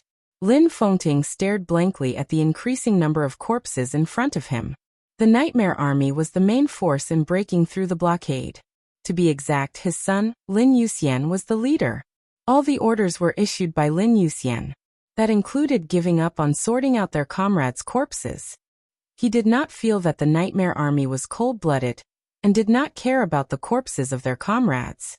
Instead, this action showed the determination of the Nightmare Army. No one cleaned up the corpses of their comrades, because no one planned to go back alive. Specks of light covered the vast desert. The night in the desert was beautiful and stunning. The hazy and bright light of the moon and stars quietly sprinkled on the desert, blending with the sword chi that illuminated the desert. It was dreamy and warm. Wisps of sword intent seemed to have merged with the desert. The light within hundreds of meters kept moving. Li Tianlan alone found corpses in the yellow sand, and went further and further. Lin Fengting watched all this quietly, and suddenly looked back at Lin Yuxian sitting next to him. Lin Yuxian's face was pale and bloodless. His aura fluctuated continuously, fluctuating between high and low. He had just used the recovery potion of the Lin clan. With the effect of the potion, unimaginable exhaustion filled his whole body. After the tension in his heart was released, he only felt weak. Is it worth it? Lin Fengting suddenly asked. What? Lin Yuxian shook his head hard and looked at his father. Everything. Lin Fengting asked. There was everything, including everything. Was it all worth it? Was it worth it for the Nightmare Army to turn out in full strength to fight against Zhongzhou State and break the blockade? Was it worth it to lose more than half of the Nightmare Legion? Facing tens of thousands of soldiers and countless cannons? Was it worth it for everyone to charge with the courage to die? As the heir of the Lin clan, was it worth it to give up the identity of heir and become a branch to rebuild Zhuanyuantai? Was it worth risking his life for Li Tianlan and Emperor Dong's palace? It was not that he had no other choice. Lin Yuxian had a choice. He had many choices, but he didn't choose anything. Was it worth it? Lin Yuxian was silent for a long time before he said softly, the Nightmare Corps must appear here. The most important thing for Emperor Dong's palace to develop to this stage is momentum. In any case, this momentum cannot be suppressed at all. For the sake of Xianyuan City, Tianlan wiped out the whole Qi family. He had a standpoint, but he was also at fault first. 2 years in the desert is nothing. But this time is different. Planned termination was Chun Fengqing's mistake. Or rather, it was his own stupidity. He did something wrong, but after it was exposed, he sealed off the desert prison? Why? From the beginning to the end, Tianlan and Emperor Dong's palace were right. However, Zhongzhou State blocked the news in an extremely tough manner, and tried to suppress Emperor Dong's palace. He was too optimistic. I dare say that if Emperor Dong's palace tolerated it this time, regardless of what the outside world would think, Chun Fengqing would be even more insatiable in the future. So the Nightmare Corps must appear here. No matter what, even if everyone dies here, we must charge. Emperor Dong's palace is not a place that can be easily bullied. Lin Fengting took a deep look at his son and said with a smile, besides this, what else? Your identity is different. Lin Yuxian looked at the neatly arranged corpses around him. He reached out and held the palm of one of the corpses. The thick palm was extremely cold and stiff. He still remembered the name of this brother. He was from Suzhou and had mediocre qualities. But he was obsessed with martial arts and was also one of the thorns of the Nightmare Corps. He was an expert at the peak of the fire-flaming realm. When he was in Tiannan, he liked to learn from others when he had nothing to do. He even asked Lin Yuxian for help. When facing the artillery fire all over the sky, he tried his best to cooperate with Lin Yuxian to support the pseudo-domain. He was the first expert at the peak of the fire-flaming realm to die under the artillery fire. Lin Yuxian held his palm quietly. After a long time he whispered, "It's the same." Lin Fengting sighed and shook his head. He patted him on the shoulder and said in a low voice, "It's good to be alive." Lin Yuxian did not speak. Lin Fengting slowly reached out and grabbed a handful of yellow sand. The subtle light merged with the yellow sand and was held in his hand at the same time. Lin Fengting quietly looked at the shining yellow sand in his hand. After a long silence, he sighed softly and said, "The Prince group is finished." Lin Fengting froze and looked at his father in astonishment. He heard it very clearly. What Lin Fengting said was that the Prince group was finished. It was not that Chun Fengqing was finished. If the individual and the whole were shown in Zhongzhou state, it would be a completely different situation. If Chun Fangqing was finished, there would be no change in the current situation. After all, he was a person who was about to retire. But if the prince group collapsed, the entire Zhongzhou state would fall into a violent turmoil. Is it so serious? Lin Yuxian frowned. Lin Fengting pinched the sand in his hand, and a faint light flowed in his hand. It looked very gentle, even warm, but he could only feel an almost insane killing intent from the extremely subtle sword qi. It came from Li Tianlan's killing intent. Emperor Dong's palace, he whispered. Looking at the whole dark world, all resources are limited, especially power resources. In a relatively balanced environment, the rise of a behemoth does not mean the weakening of other forces of the same level. It is more likely to mean the disappearance of another behemoth. It's a good opportunity right now, even the only opportunity, and Tianlan is already qualified. Lin Yuxian's mood was a little complicated. He thought of what Li Tianlan had just said. Even if I haven't entered the invincible realm, I am invincible in the current dark world. When he said this, Li Tianlan's voice was very soft, but with absolute confidence. If there is no ruthlessness, Lin Yuxian hesitated and whispered.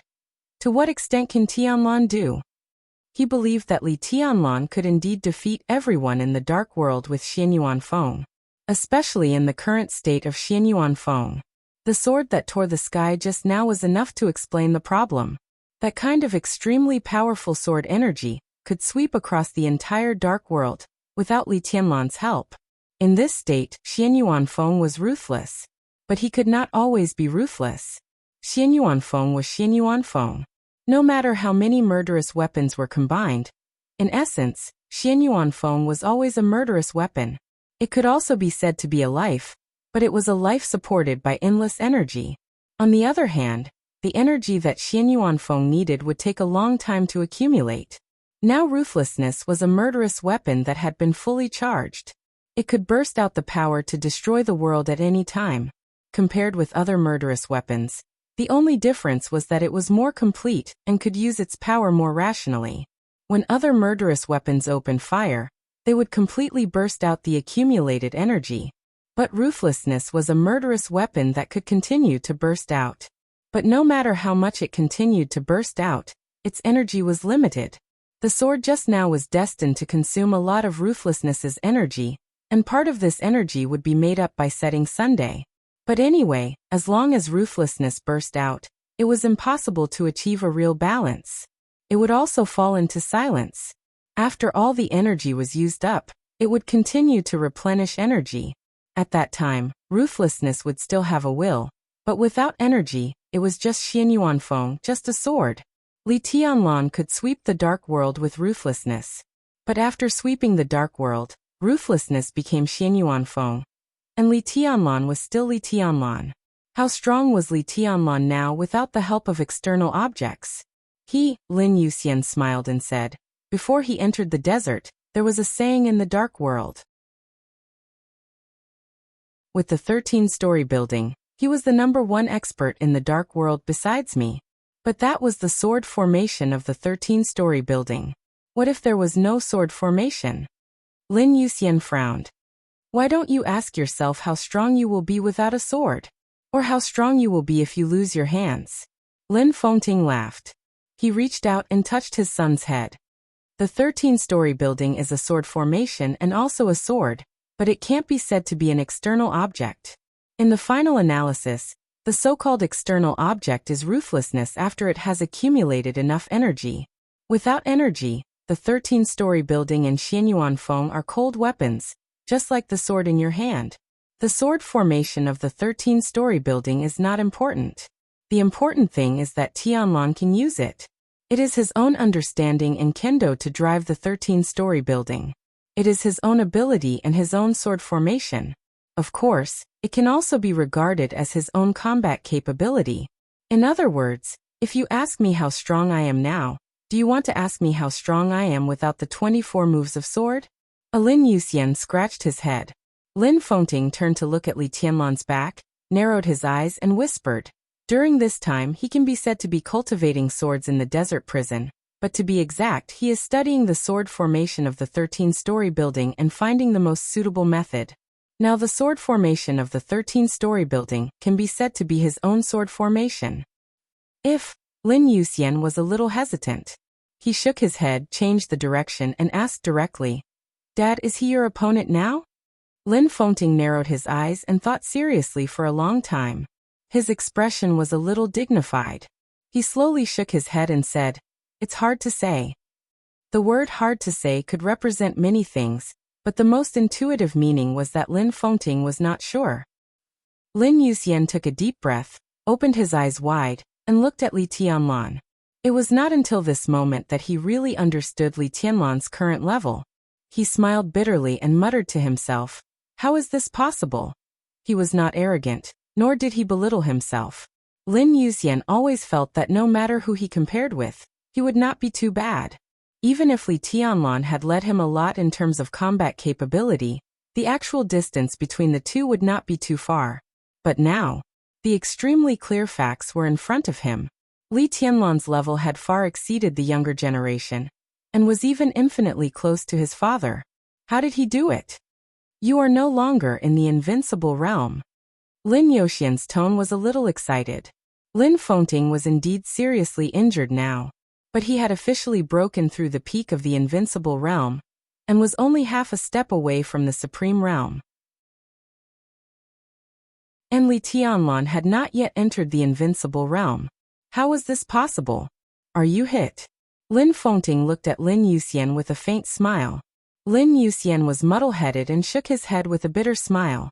He only felt that his injury seemed to be a little worse. In the normal state, he is still not my opponent. After all, Tianlan has not really entered the invincible realm. The unorthodox way he said is equivalent to a trick. His current state is relatively special. How strong his combat capability is depends on his physical coordination. Physical coordination? Lin Yuxian was stunned. Lin Fengting nodded. "That is balance." Lin Yuxian did not speak. Balance. He shook his head and thought that this should be what the Lin clan and the Li family were best at. Chapter 877. The night was getting darker. The glimmer of light in the desert was constantly expanding. The corpses of the nightmare army were found one by one. 100, 500, 1,000. Li Tianlan walked farther and farther. The corpses of the dead were neatly placed together. Countless lights shone around the corpses, isolating all the wind and sand. Tianlan. In the slight sound of footsteps, Li Baitian's figure came from afar. "I'm done over there." Li Tianlan nodded, and carefully dug out a corpse that was almost completely buried by the yellow sand. "Give me a hand." Li Baitian bent down and lifted the corpse's legs. He said in a low voice, "What should we do now?" He was responsible for sorting out the corpses at the forefront of the battle line. There were fewer dead in that distance, so it was relatively easier to find them. But even so, it was still an unbearable number if measured by human lives. How could more than 1,000 corpses be sent back to Tiannan in an area of tens of kilometers? This position was more than 100 kilometers away from the nearest city in Beijiang. And the culprit of all this was the Beijiang military region. Beijiang had not even cleaned up the corpses of its own people, let alone come to Emperor Dong's palace. How could the bodies of more than 1,000 dead elites be sorted out across thousands of kilometers to Tiannan? The Air Force will find a way. Li Tianlan thought of the latest fighter jet he had seen not long ago and shook his head. If not, we'll send them in batches. The nearest province to Beijiang was Suzhou province. Under the situation that Beijiang was watching, the Air Force could only mobilize the Suzhou Air Force if they wanted to intervene. But it was a desert, and large transport planes could not land at all. Even if they could land, they could not take off again. So the only choice was to send the bodies to Suzhou by helicopter, and then send them to Tiannan by transport plane from Suzhou. "I'll stay here. You send the brothers home," Li Tianlan said. "Count all their identities and compensate them as much as possible." "Don't worry, leave it to me." Li Baitian nodded. Li Tianlan nodded. The faint light continued to extend, and the sword energy slowly pushed forward. Soon he found another corpse. Li Beitian hesitated, and was about to say something. In the distant night, a dazzling light suddenly shone over. Li Tianlan stopped bending down, straightened up, and squinted at the night sky in the distance. The rotors whistled from far to near. 2 armed helicopters slowly approached Li Tianlan. The dazzling searchlights swept across the desert unscrupulously. The approaching helicopter kicked up a strong gust of wind. As if on purpose, 2 helicopters slowly hovered above Li Tianlan's head. The people in the helicopter did not speak. Only the searchlight kept sweeping Li Tianlan's body.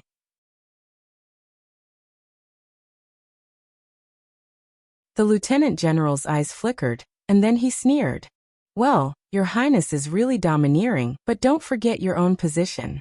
He stared at Li Tianlan, and all his strength seemed to be on his face.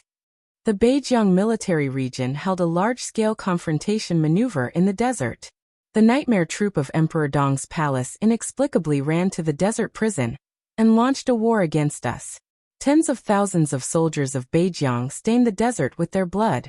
Emperor Dong's palace must give Beijiang and Zhongzhou state an explanation for this matter.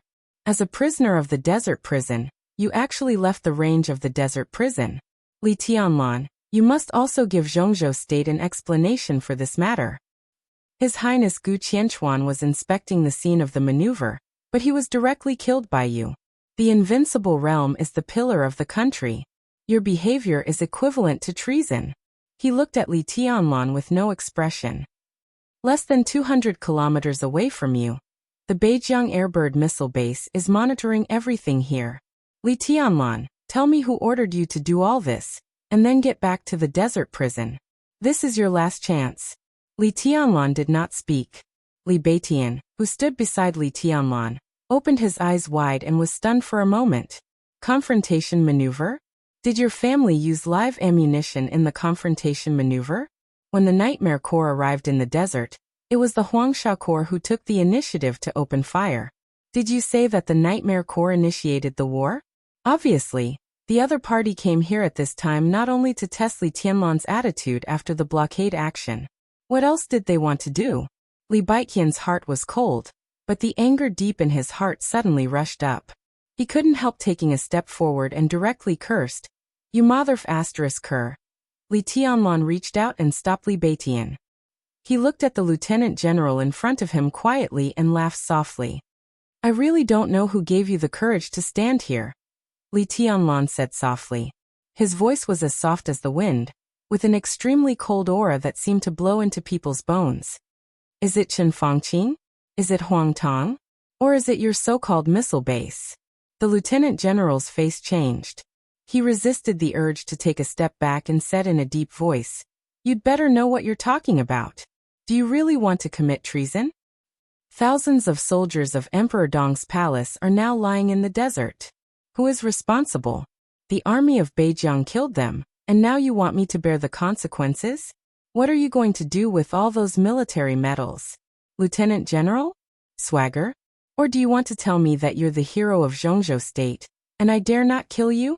Li Tianlan's voice was cold without any warmth, and he said resolutely, Treason. Ha, I'll say it here today. The lives of more than 1,000 soldiers must be paid with blood. No one can stop me. If I really leave Zhongzhou State because of this, it's not me who betrayed Zhongzhou State, but Zhongzhou State betrayed me. He looked at the lieutenant general in front of him, or to be exact, at the miniature camera on the lieutenant general's collar. I won't stop until I die. Are you ready?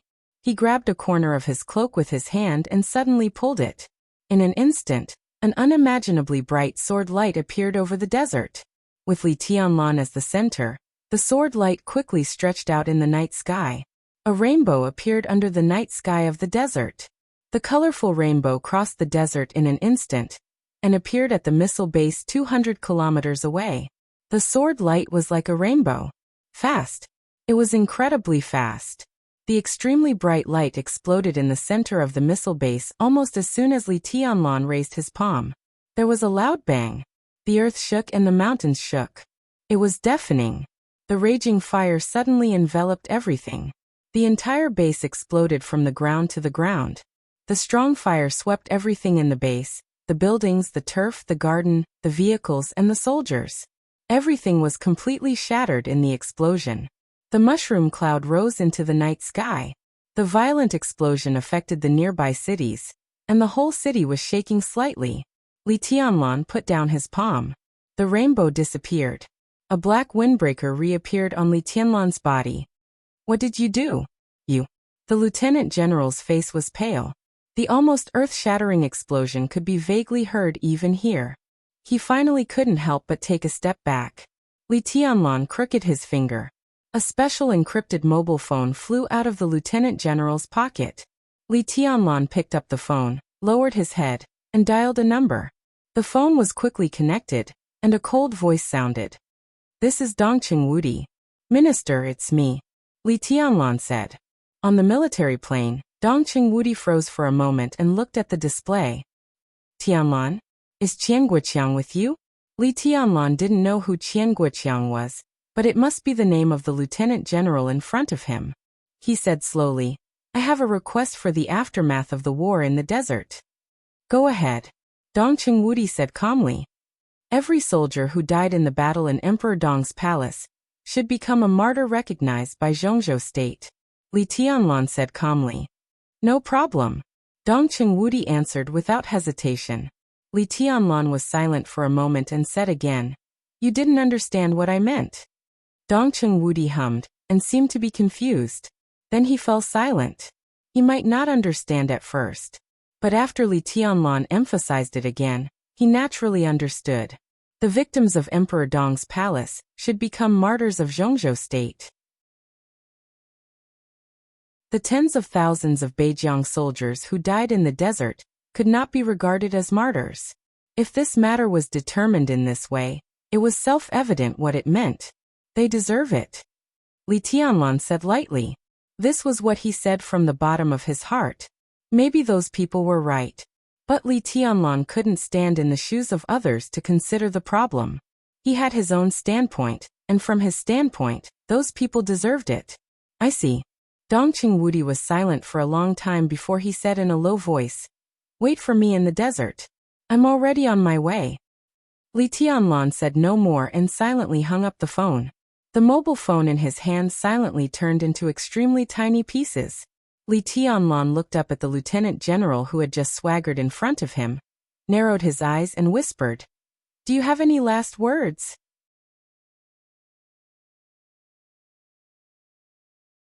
Chapter 878. You. The lieutenant general couldn't help but take another step back. He stared at Li Tianlan in front of him, and observed his expression. Li Tianlan's expression was calm and casual, but the faint killing intent in his eyes seemed to be real. He was serious. The lieutenant general finally confirmed this. "You must be responsible for your actions." The lieutenant general forced himself to calm down. He looked at Li Tianlan and said in a suppressed voice, 200 kilometers away, the Skybird missile. Gone. Li Tianlan said lightly, "The so-called missile base you mentioned is gone." The lieutenant general thought of the voice he had vaguely heard before, and his face became more and more gloomy. He shook his head fiercely. "It's impossible." Li Tianlan looked at him and nodded after a moment of silence. "It's a little boring." He looked at the miniature camera on the lieutenant general's collar. "I don't know what you want to do by filming this idiot, but I appreciate your approach. I hope you send more people to die. One lieutenant general is not enough." The subtle light on the desert floated slowly, and fell on the lieutenant general. In an instant, a large amount of blood sprayed out of the lieutenant general's body, as if there were countless tiny but extremely sharp long swords piercing his body. His body became a fountain, from head to toe, spraying blood all over his body. The extremely distorted and miserable wails suddenly rang out. The voice was desperate and frightened to the extreme. Scarlet blood splashed into the air, reflecting an extremely strange color under the reflection of the sword light. It was a beautiful scene. Li Beitian, who was standing beside Li Tianlan, looked at the scene and listened to the lieutenant general's scream. His body trembled subconsciously. The lieutenant general's body fell to the ground, screaming at the top of his lungs. Countless tiny light spots covered his whole body, and a large amount of blood dyed the desert under him red at a speed visible to the naked eye. The light surged on him at a steady pace, and his body seemed to be getting smaller and smaller. Li Tianlan didn't move and looked at him coldly. The lieutenant general's screams grew weaker and weaker. Every speck of light on his body was a sharp sword. Tens of thousands of swords shuttled through his body, grinding against each other and melting his flesh, bringing him the greatest pain in the tiniest of places. His body gradually disappeared. More than 10 minutes later, the lieutenant general had completely lost all traces of its existence. His military uniform, medals, and body had all disappeared, leaving only a pool of blood on the ground. Li Tianlan turned back to sort out the corpses and muttered to himself, "A Beijiang military region is not enough. One lieutenant general was not enough. An invincible realm expert was not enough. The Beijiang military region was not enough." Li Tianlan said he wanted revenge. All of his hatred, all of his cruel methods, seemed to point towards a single target. Li Beitian took a deep breath and lifted a corpse with Li Tianlan. He suddenly said, "Chen Fangqing? One Chen Fangqing is not enough." Li Tianlan lowered his head. His life can't compare to more than 1,000 elites of Emperor Dong's palace. So, Li Beiqian's scalp went numb. One prince group is enough. Li Tianlan smiled. His tone was still calm, but the content of his words could be said to be earth-shattering. Li Beitian took a deep breath and finally understood what Li Tianlan wanted to do. The blockade of Beijiang military region was a war initiated by Chen Fangqing against Emperor Dong's palace. And now Li Tianlan wanted more than just revenge. What he returned to Chen Fangqing was also a war. A war that was crazy enough to involve the entire Zhongzhou state. But now, Li Beitian hesitated for a moment. "Isn't it too early?" "It's not early," Li Tianlan said. "The opportunity is here. I have enough strength." His strength was enough. Now the opportunity was also here. Li Tianlan was sure that he was invincible now. He might not be able to fight against the whole world alone as Wang Tianzong did in Eastern Europe. But now if he wanted to kill someone, he didn't think anyone in the dark world could escape. He already had the strength to stand at the peak of an individual. Xianyuan City was developing rapidly and thriving. All kinds of resources were gradually perfected. The huge capital flow was endless, and all aspects of the system were constantly being optimized. When he officially set foot in Xianyuan City, that was the time when Emperor Dong's palace started to integrate Tiannan. Simply put, he also had the foundation of a superpower. The giant group had been reshuffling in the past 2 years. The total scale of the group had shrunk a lot, but it was more cohesive. At critical moments, it could make the same voice. Li Tianlan was sure that this voice would support him, so he also had the absolutely reliable strong support. It didn't matter whether the identity of military counselor was exposed or not. The key was the saber in his hand. That saber belonged to Samsara Palace. Now Li Tianlan had the strength to hold that saber. He also had some surviving elders of the Li family. The strength he had now was enough to support a new group. The differences among the upper echelons of Zhongzhou state became more and more intense. Li Huaqing gradually became conservative. Chen Fangqing was stubborn. Gu Xingyan was seriously injured, and with the death of Gu Qianchuan, the special warfare group was in a panic. Under such circumstances, the Southeast group could not let go of the Prince group, and the giant group fully supported Li Tianlan. With such a good opportunity, Li Tianlan thought that he could try to shake and even destroy the foundation of the entire Prince group. He was sure. In the next few decades, he might not have such a good opportunity again. Time passed slowly.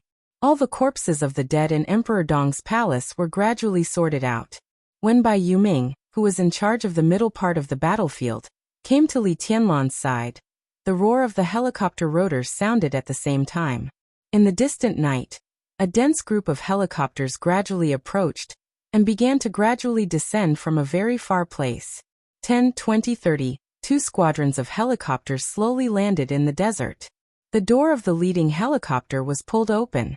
Dong Qingwudi, the minister of the army headquarters, took the lead to come out. Bai Qingzhao followed him. Beside Bai Qingzhao, There was a serious general in a military uniform next to him. Li Tianlan walked over, thought about it, and still did not salute. He was no longer the marshal of Zhongzhou state, and had nothing to do with the military on the surface. Minister. He took the initiative to reach out and hold Dongqing Wudi's palm. It's good that you're okay. It's good that you're okay. Dongqing Wudi held Li Tianlan's palm tightly and said, "Come on, let me introduce you. This is Commander He Donglai of the Air Force, my old friend." Li Tianlan looked at the helicopter with the Suzhou logo on the desert, and reached out to shake He Donglai's hand. "Thank you, Commander He." He Donglai, who was silent and looked a little serious, suddenly smiled and said in a low voice, "It seems that I don't have to go to the desert prison." Li Tianlan was a little stunned. Dongqing Wudi smiled, but his eyes were a little cold. Beijiang blocked the way of contact with the Air Force. When they sent out the ambition team, Donglai was ready to transfer people from Suzhou to snipe the Air Force of the Beijiang military region. If it weren't for you, the scene in the desert would be much more lively now. Li Tianlan took a deep breath, held He Donglai's broad palm, and said seriously, "Commander He, I will remember this favor." He Donglai shook his head and did not speak. Behind him, the surviving members of Emperor Dong's palace were gradually gathering. Li Tianlan said hello to Bai Qingzhao, turned around and waved to the people of Emperor Dong's palace. The survivors carried the bodies of the victims to the helicopters. Except for the leading helicopter, all the other helicopters only had pilots and co-pilots, and the cabins were all empty. The corpses were carried up one by one. When all the helicopters were full, there were still half of the corpses left. 2 squadrons of helicopters slowly took off and returned to Suzhou. As soon as the first batch of helicopters rose, the second batch of helicopters landed again. Li Tianlan watched this scene quietly. He watched the corpses being carried to the helicopters without saying a word. No one knew what he was thinking. "Come back to Yuzhou with me." Dongqing Wudi stood beside Li Tianlan and suddenly said. His voice was steady. It was not an order. It was not a discussion. It was an attitude. It came from the attitude of the army headquarters of Zhongzhou state. From the second he said this, Li Tianlan was no longer a prisoner of the desert prison. Dongqing Wudi showed up here as soon as possible to express this attitude. At least from this point of view, he could stop others from talking. Li Tianlan nodded and watched the second batch of helicopters slowly disappear into the night. The distant night sky lit up again. When all the corpses were transported to Suzhou, the third batch of helicopters landed in the desert again. All the survivors of Emperor Dong's palace gathered silently in front of the helicopters. Li Tianlan took a deep breath and walked over. Everyone was looking at Li Tianlan. Li Tianlan was also looking at them. The faces in his line of sight were filled with exhaustion, weakness, anger, and sorrow. But they were not confused, nor did they flinch. It was not until this moment that Li Tianlan was finally sure that this war that caused heavy losses to Emperor Dong's palace also made the most direct transformation of the Nightmare Army. There were only 300 elites who fought their way out of the army of 100,000. And these 300 people in front of him were destined to become the strongest cornerstone of Emperor Dong's palace in the future. "Thank you." Li Tianlan looked at every face in front of him and said softly, "Thank you for everything you have done in this war." There was a slight commotion in the crowd, but no one spoke. Li Tianlan smiled and continued, "This war is not meaningless. We have suffered heavy losses, but we have not failed. The Nightmare Army with less than 2,000 people passed through the defense line of nearly 100,000 troops. Maybe we don't have to wait until tomorrow. Maybe now, the whole dark world knows the name of the Nightmare Army and the dignity and bottom line of Emperor Dong's palace. All of this is protected by your lives. You should be remembered by this era. This is our era. Everyone who died in the war or lived, everyone is a hero of this era. No matter how glorious Emperor Dong's palace will be in the future, everyone in this era will remember that when we were weak at the beginning, it was you who forged the pride and dignity of Emperor Dong's palace with your blood and life." Li Tianlan looked deeply at the crowd in front of him and said, "I will give you an explanation. Wait for me in Tiannan." He nodded to Li Beitian and said calmly, "Now get on the plane and go back." Everyone turned around at the same time. and silently walked into the helicopters one after another. Lin Fengting walked to Li Tianlan and said with a smile, "I'll go to Tiannan too." Li Tianlan glanced at him and nodded. "Okay." Lin Fengting nodded with a smile, and followed the elites of Emperor Dong's palace without saying goodbye to Dongqing Wudi. The helicopters slowly took off. The faint light illuminated the desert. Li Tianlan stood in the light and watched the helicopters get higher and farther away. He was silent for a long time. Dongqing Wudi looked at the scene quietly, with a complicated look in his eyes. He thought of the sword light that tore the sky and the earth, the silent but firm eyes of the nightmare army before they left, and the messy battlefield the helicopters flew all the way. He finally realized something. In this magnificent era, tonight, Emperor Dong's palace officially took its first step. Countless glory and splendor were ahead. They were all on the way to Emperor Dong's palace. Just as Li Tianlan had said, this was their era.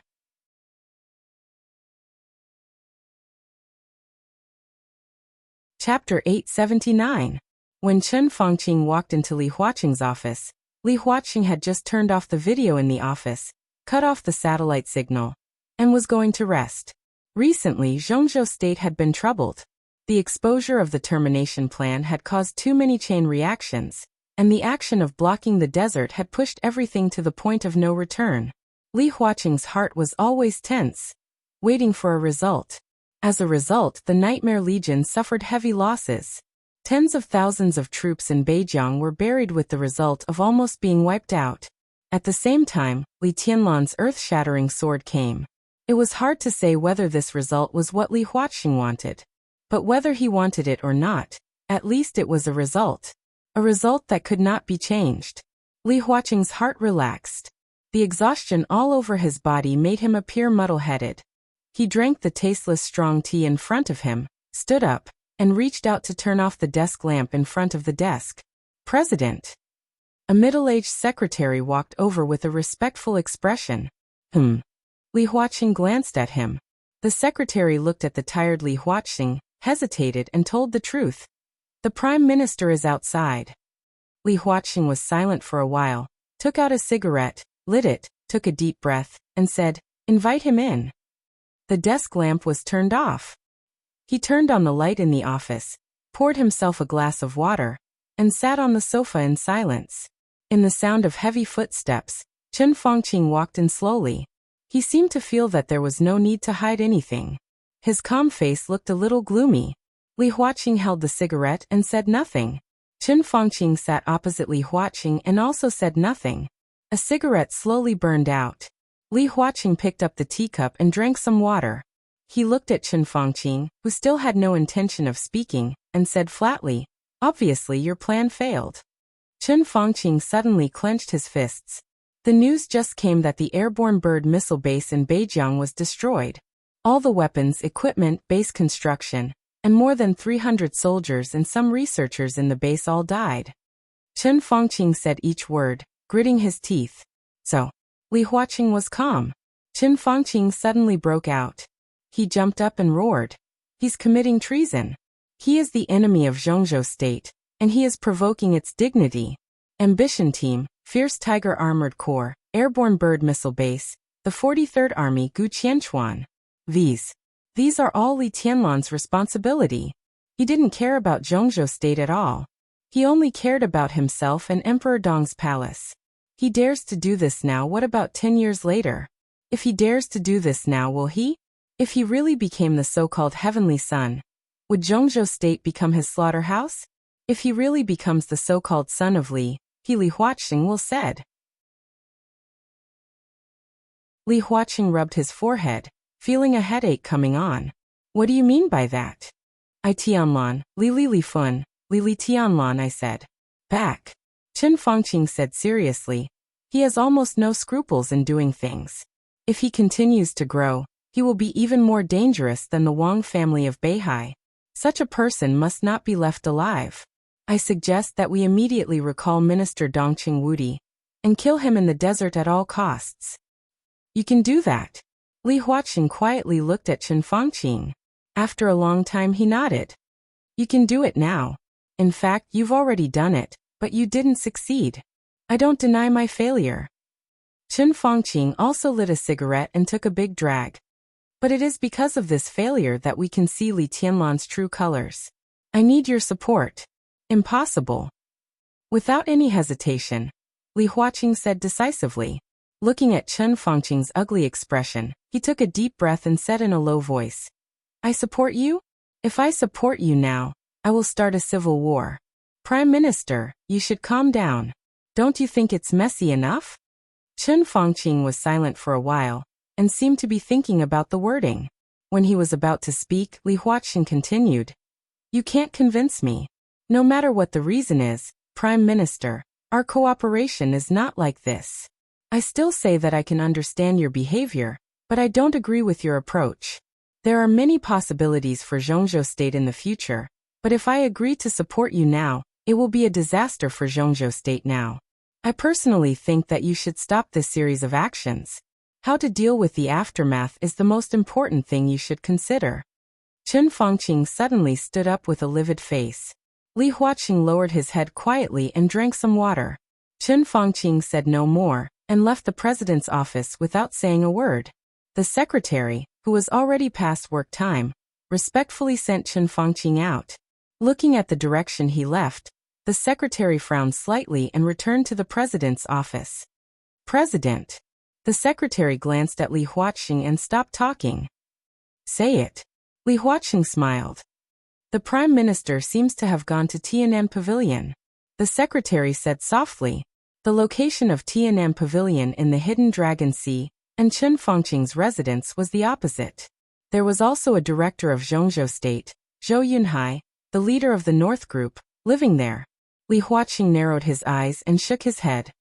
It doesn't make sense. He stood up and looked at the secretary with a smile. Let's go. Work is over. Let's go eat something together. Oh, by the way, inform Minister Dongsheng. Li Huaqing stopped and said, when they return to Yuzhou, ask them to come over. The last batch of helicopters completely disappeared into the night sky. In the desert, Dongqing Wudi hung up the phone with a calm expression and let out a long breath. Li Tianlan still stood there, looking at the direction where the helicopters left. Let's go. Dongqing Wudi took 2 steps forward and reached out to pat Li Tianlan on the shoulder. I just received a call from the president's office. The president wants to see you. There should be a conclusion to this matter. Li Tianlan knew what the so-called conclusion was without thinking. He nodded and said thoughtfully, he is smarter than Chen Fangqing. That's a good thing. Dongqing Wudi said seriously. Indeed. Li Tianlan nodded. Let's go. Dongqing Wudi waved his hand, and the rotors of the helicopter beside him began to turn slowly. Li Tianlan looked back in the direction of the prison, and gently raised his hand. A stream of sword energy spread from his hand, and his figure disappeared in an instant. At the same time, in the desert prison, the flower of sword energy inserted in Qin Weibai's hair suddenly trembled. The flower, which looked lifeless, was almost full of vitality and color in an instant. Qin Weibai thoughtfully took off the flower on her head. The crystal-clear flower was trembling gently, and the flower branches and petals seemed to be in full bloom at this moment. The lifelike petals bloomed to the limit in the blink of an eye. The flower condensed by sword energy was broken in Qin Weibai's white and tender palm. Li Tianlan appeared beside Qin Weibai. Qin Weibai blinked. Before she could react, she was directly carried by Li Tianlan. Let's go. He lowered his head and sniffed the delicate fragrance close at hand, and his whole body relaxed slightly. Where to? Qin Weibai reached out and obediently put her arms around Li Tianlan's neck and asked softly. Get out of here. Li Tianlan's voice was firm. To see our country.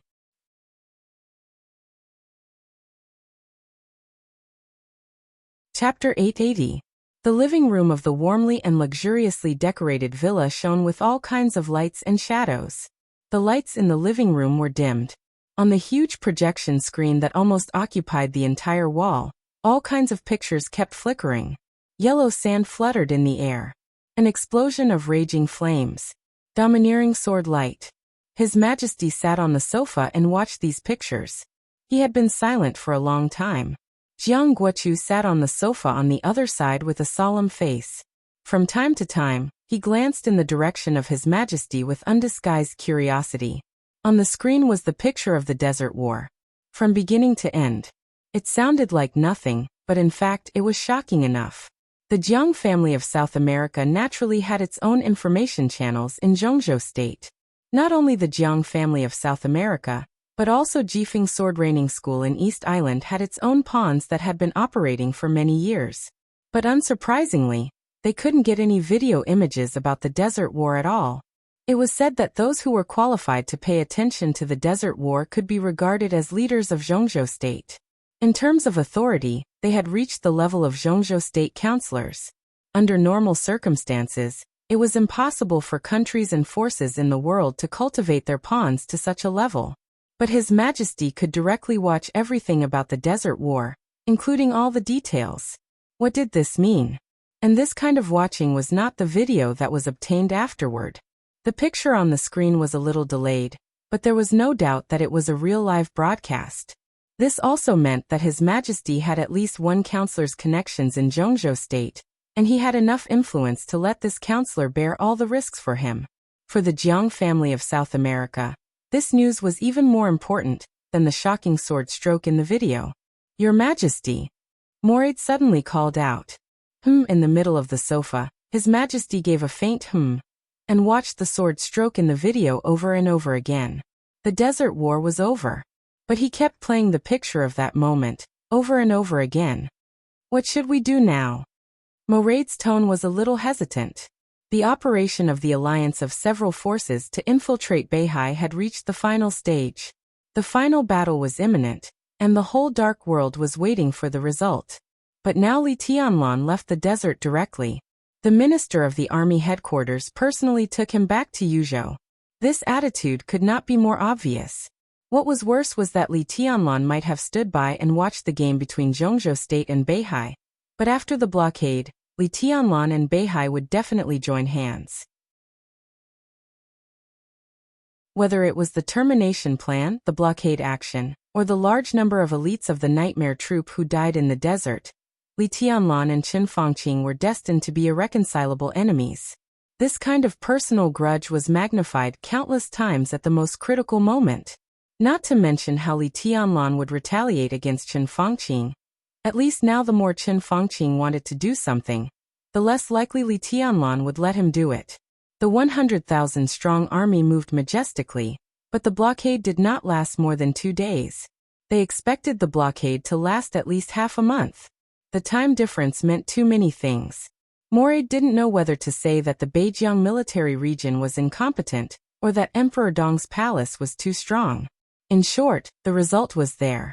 Emperor Dong's palace, which had suffered heavy losses, had found its real core.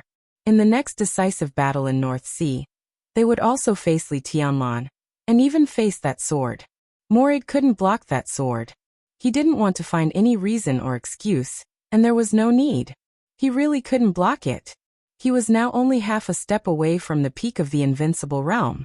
Even if he could take this half a step in this period of time, and become a real expert at the peak of the invincible realm, he still couldn't block that sword. Even if he had the Pope's coronation, even if he was really at the peak of the invincible realm, Gu Qianchuan's death was still vivid in his mind.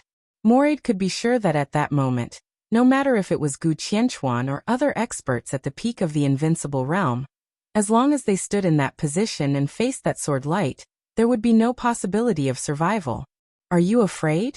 His Majesty lowered his head, looked at the sword light shuttling in the screen, and chuckled. The video had been played in slow motion, but the sword light on the screen was still like wind and lightning, insufferably arrogant.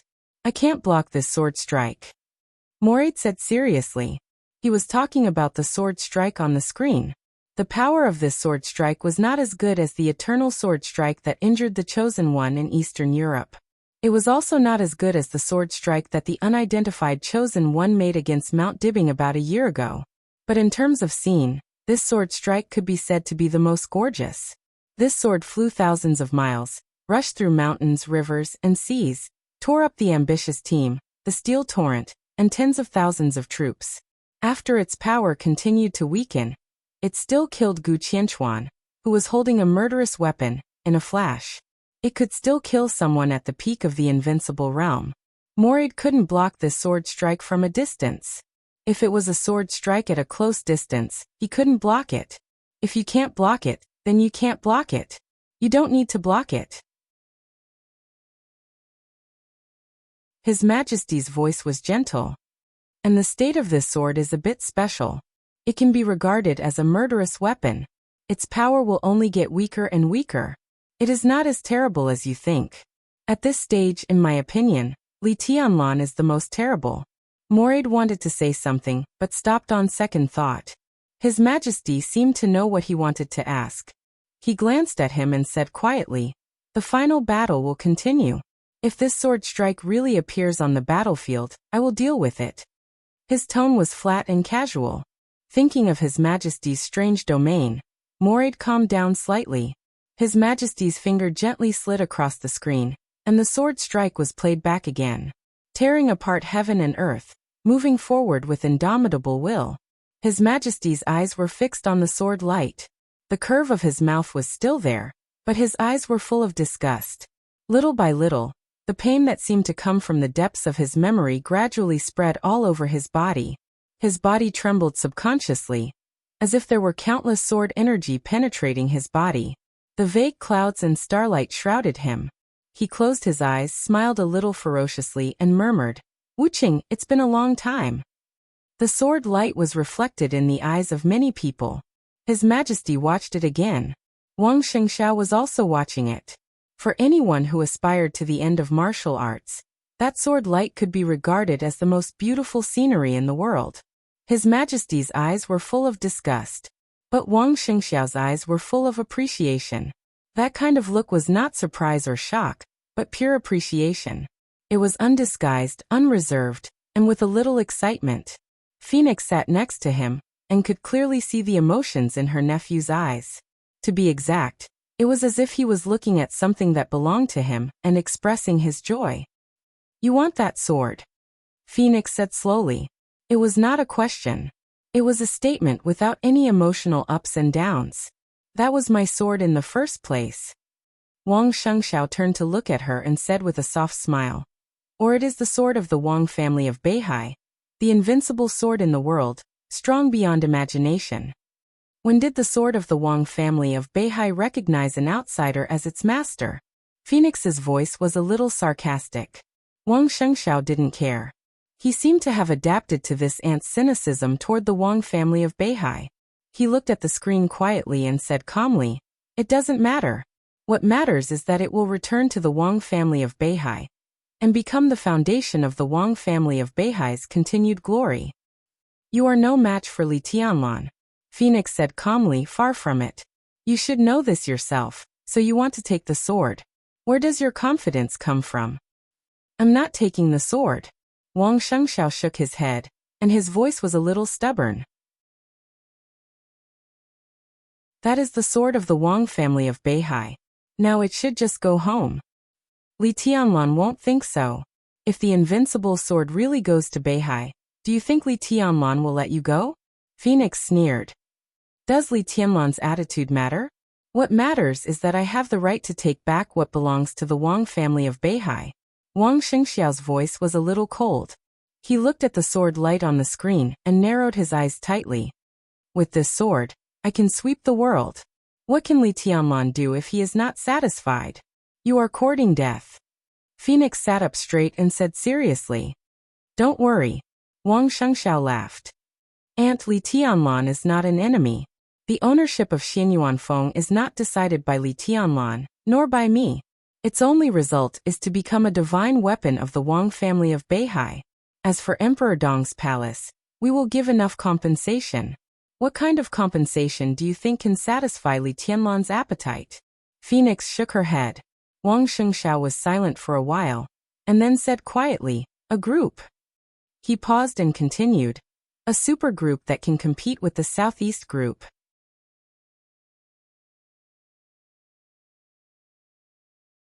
Chapter 881. It was snowing all over Yuzhou. The heavy snow had been falling from last night to nearly noon, and it had become an extremely rare snowstorm in Yuzhou in recent years. Li Tianlan stood in front of the French window in his bedroom, looking down at the large urban area. He looked casual and comfortable. The room was as warm as spring. Outside the window, it was snowing heavily. The wild snowstorm covered every street and every building in sight. The whole world was pale and quiet. The scene was extremely quiet, but also extremely vivid.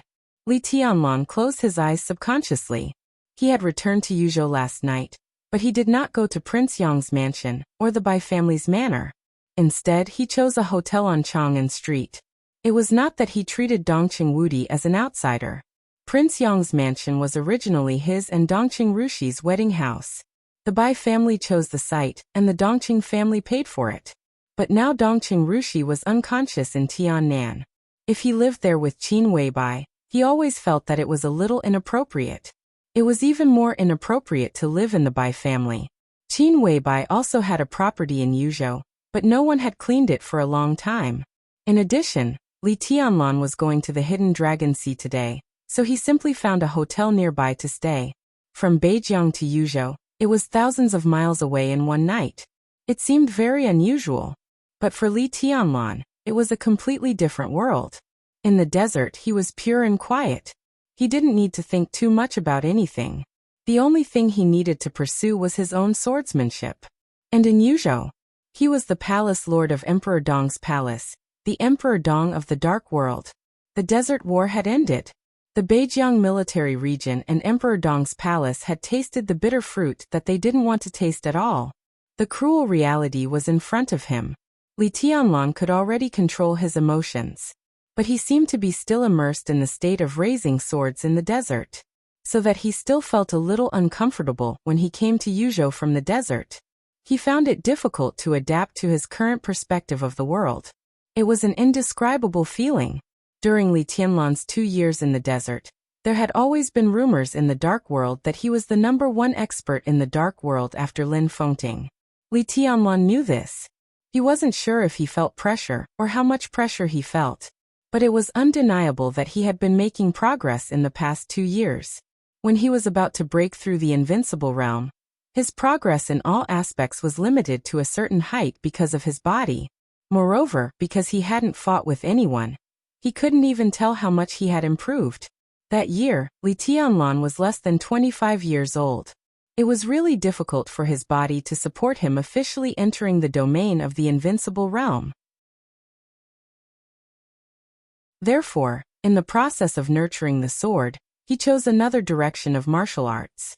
Therefore, all the progress of the last 2 years has been completely and utterly unrestrained, in a most perfect way. Show it.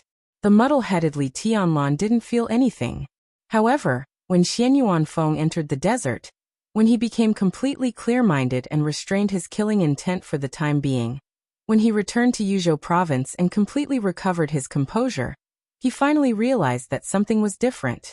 The world might not have changed, but his perspective had changed.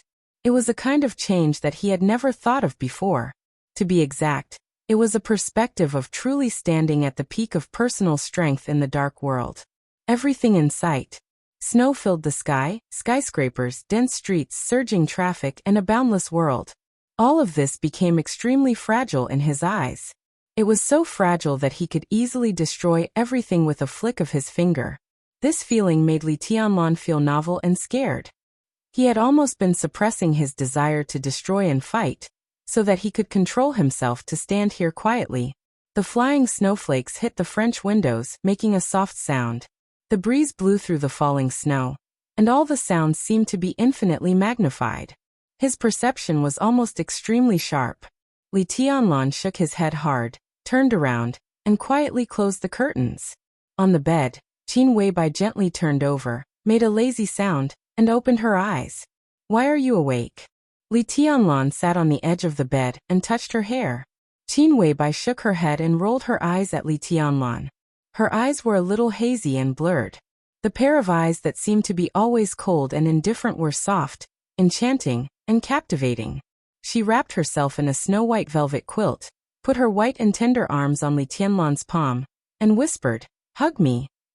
Li Tianlan took off his pajamas, got back into the quilt, and hugged the soft and light body beside him. Qin Weibai rubbed her face against Li Tianlan's chest and murmured, "I dreamed." "What dream?" Li Tianlan reached out and gently pinched Qin Weibai's ear, and asked casually. A natural and rich fragrance filled the room. His body was so relaxed that he didn't even bother to move for a while. "I dreamed that you dumped me and told me to get out. You said you never wanted to see me again." Qin Weibai subconsciously hugged Li Tianlan, as if still immersed in the dream. Her voice was a little aggrieved and pitiful. "Ridiculous." Li Tianlan's palm made a crisp sound in the white velvet quilt. He didn't promise anything but just laughed and scolded. "Am I a fool in your dream?" "Who knows?" Qin Weibai gently bit Li Tianlan. "Maybe I'm tired of playing." Li Tianlan sneered and looked down at Qin Weibai's cold and resentful face with a special blush. "I think you don't want to get out of bed today." "Don't." Qin Weibai screamed and seemed to wake up completely. She put one hand against Li Tianlan's chest and grabbed her clothes in a panic with the other hand. "I want to take a shower. I have an appointment today." "I can't." Li Tianlan raised his eyebrows and was about to say something when his phone suddenly rang. The phone is ringing." "Answer the phone, be good." Qin Weibai pushed Li Tianlan and said in a soft voice. Li Tianlan shook his head and took the phone. For a moment, the soft peaks and the warm valley were far away from him. Qin Weibai put on her bathrobe, glared at Li Tianlan, and walked into the bathroom. Li Tianlan was a little annoyed. When he picked up the phone and heard the voice, his eyes became even colder. The voice on the other side of the phone was respectful, and it could even be said to be in fear and trepidation. "Hello, Your Highness Li Tianlan. I'm Little Yuan from the Cabinet Office." Just by listening to the voice, Li Tianlan could imagine the cautious picture on the other end of the phone. Li Tianlan smiled and said lightly, "Do I know you?" This sentence was direct and domineering, leaving no face for the other party. The Cabinet Office of Zhongzhou State. In terms of rank, this was a real governor-level agency. The so-called Little Yuan was not young at all, whether in age or rank. Although he was not the chief of the general office, he was the first deputy. His real job was the chief secretary of Chen Fangqing. In Zhongzhou State, he was definitely a sensitive and powerful figure. The other end of the phone did not speak for a long time, not knowing whether it was because of anger or fear. Li Tianlan did not bother to pay attention to it and hung up the phone. He looked at his watch, listened to the sound of running water in the bathroom, and slowly put on his clothes. The door of the bathroom was locked. Li Tianlan pushed it, but it did not open. "What?" Qin Weibai's fierce voice sounded, but it sounded without confidence. "I'm going to Hidden Dragon Sea," Li Tianlan said. The sound of running water in the bathroom was a little lower. Qin Weibai said, "I won't check out the room. I'll live here for the time being. What do you want to eat at noon?" "Whatever," Li Tianlan said indifferently. "I may not come back at noon, or I'll have lunch with the minister. I'll come back to pick you up then." Qin Weibai said, The door of the bathroom was gently pulled open. Qin Weibai's dreamy face was exposed because of the water vapor. She looked at Li Tianlan and said seriously, "Li Huaqing's conditions won't be low, but his bottom line won't be too high either. Stick to what you should." "I know." Li Tianlan pinched her little nose and turned to go out. The phone rang again when he closed the door. It was still the same number. Li Tianlan thought about it and pressed the answer button. "Your Highness Li Tianlan, I'm Yuan Shi from the Cabinet Office of Zhongzhou State. Here's the thing. The Prime Minister has something to talk to you alone. It's 10:20 in the morning. The Prime Minister has half an hour. Please don't be late." The voice on the phone, which had been cautious not long ago, became righteous, but it was a little trembling. Li Tianlan twitched the corner of his mouth and said coldly, "I don't have time. Let him wait."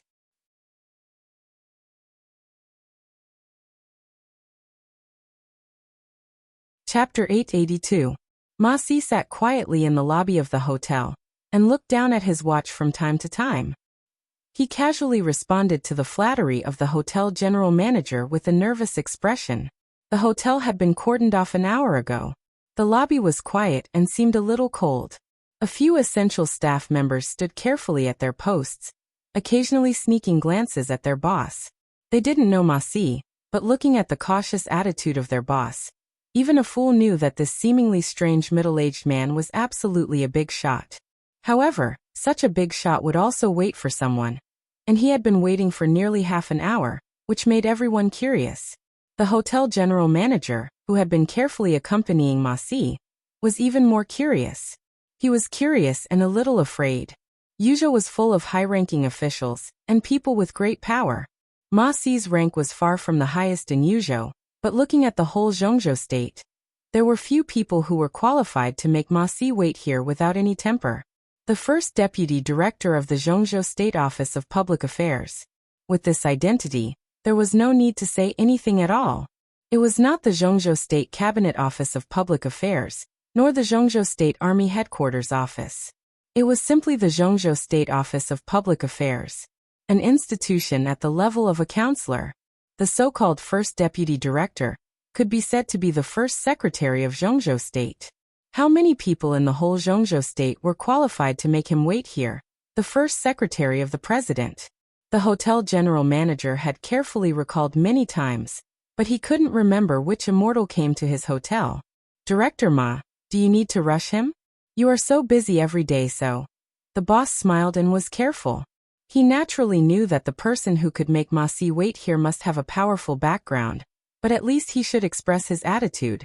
Ma Si's nervous face eased a little, and he shook his head with a smile. No, I'll be here soon. He looked down at his watch again. It was 9:40. He shook his head and gave a wry smile. It had been more than 40 minutes since the meeting time, and he hadn't even received the person. The president was also self-restrained, and he hadn't rushed him until now. The boss nodded and said with a smile, recently, the shop has launched a new type of black tea, which tastes good. I'll ask someone to send it over, and you can have a taste. Ma Si nodded indifferently. Just as she was about to say something, the elevator door not far away slowly opened, and a young man who looked no more than 24 or 25 walked out unhurriedly. Ma Si bounced up like a spring, and a warm and respectful smile appeared on her face. He jogged away from his seat, and stretched out his hands from afar. His feet moved like the wind, and his smile became more and more enthusiastic. The CEO stared at this scene with his mouth agape. He subconsciously stood up and didn't know whether he should step forward or not. Ma Si's face was already smiling like a flower. His attitude was even more exaggerated than when he was with the president. Your Highness, hello, I am Ma Si. Ma Si walked quickly to Li Tianlan and stretched out her hands. Li Tianlan shook hands with him casually and said, Hello, Ma Ting. Sorry to keep you waiting. Not long at all. I just arrived too. It's snowing heavily today, so the road conditions are quite average. Ma Si said insincerely and held Li Tianlan's palm with both hands. Feeling his enthusiasm, Li Tianlan gave him a playful look. Ma Si's smile became more and more respectful, and he even bowed slightly subconsciously.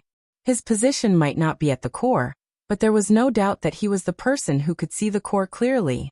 As Li Huaqing's secretary, he knew the cause of a series of things and the process of all things. As for the ending, because it didn't happen, he couldn't speculate, but he already knew his leader's choice. Li Huaqing refused to continue to cooperate with Chen Fangqing. At this point, Chen Fangqing might still want to continue to be crazy, but no one dared to continue to play with him. The situation was imminent. What Li Huaqing wanted to do most now was to stabilize the already precarious situation. Li Huaqing wanted to stabilize the already precarious situation. The suppression of Beihai should be stopped. At the same time, Emperor Dong's palace and Li Tianlan should also make enough compensation to reach a new balance. Balance was compromise. Since there was compromise, there must be sacrifice. Chen Fangqing, who launched the termination plan, blocked the desert prison, and directly caused the death of tens of thousands of people, would naturally become a sacrifice. The whole prince group would even struggle because of this. Now there was less than a year before the election. At this critical point, the prince group would suffer unprecedented losses, even greater than the loss of Emperor Dong's palace in the desert. The Southeast Group and the Special Warfare Group, who had been holding back their anger, were eyeing covetously. Since the academics compromised, they would not give up the benefits in their hands. As for Ma Si, he naturally hoped that he could get a piece of the cake. He was Li Huaqing's secretary, and his predecessor had been sent to a province in the northwest 2 years ago. It could be said that he was a real border commander. In this election, whether Li Huaqing was re-elected or not, he would generally be sent to a position with real power. Before this election, there would be a huge exchange of interests. His name would definitely appear on the list of the academics, and he would be familiar with Li Tianlan. At that time, whether Li Tianlan would support him or not, as long as Li Tianlan did not object, Ma Si's future would be bright. Ma Si was a little emotional.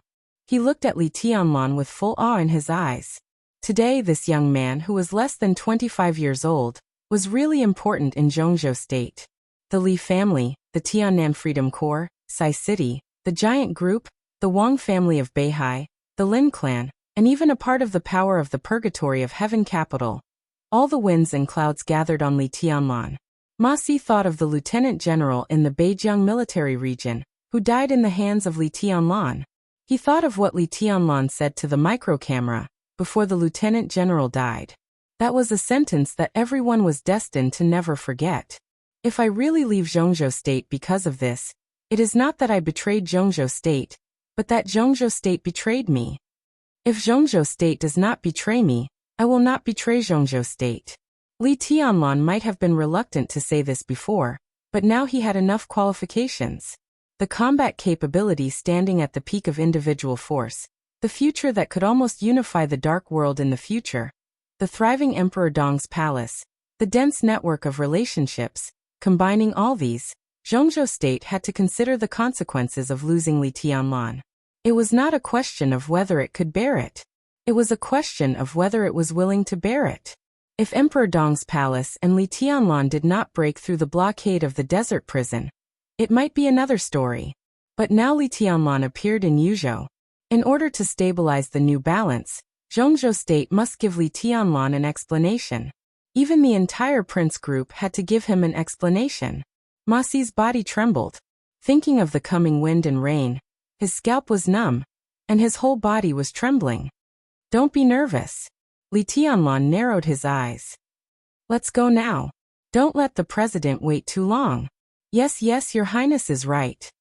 Ma Si took a deep breath, bent down, and said with a smile, Your Highness, please.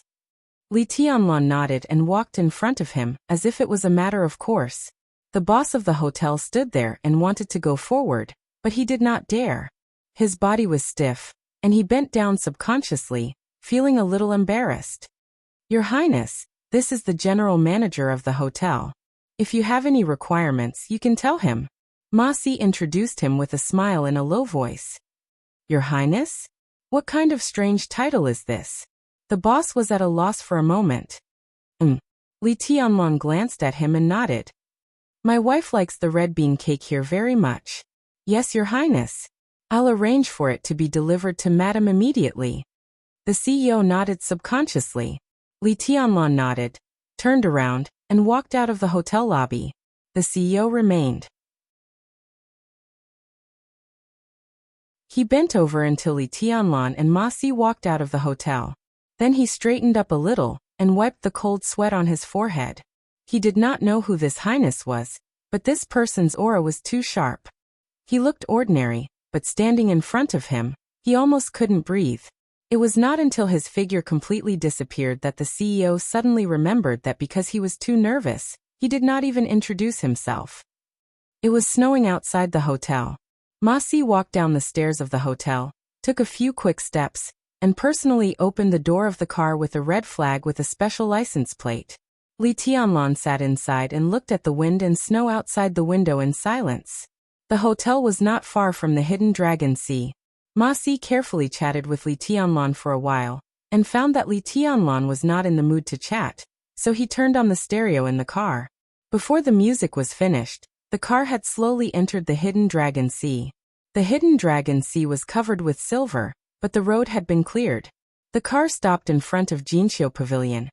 and Li Tianlan's eyes were fixed on the front door of Jinqiu Pavilion.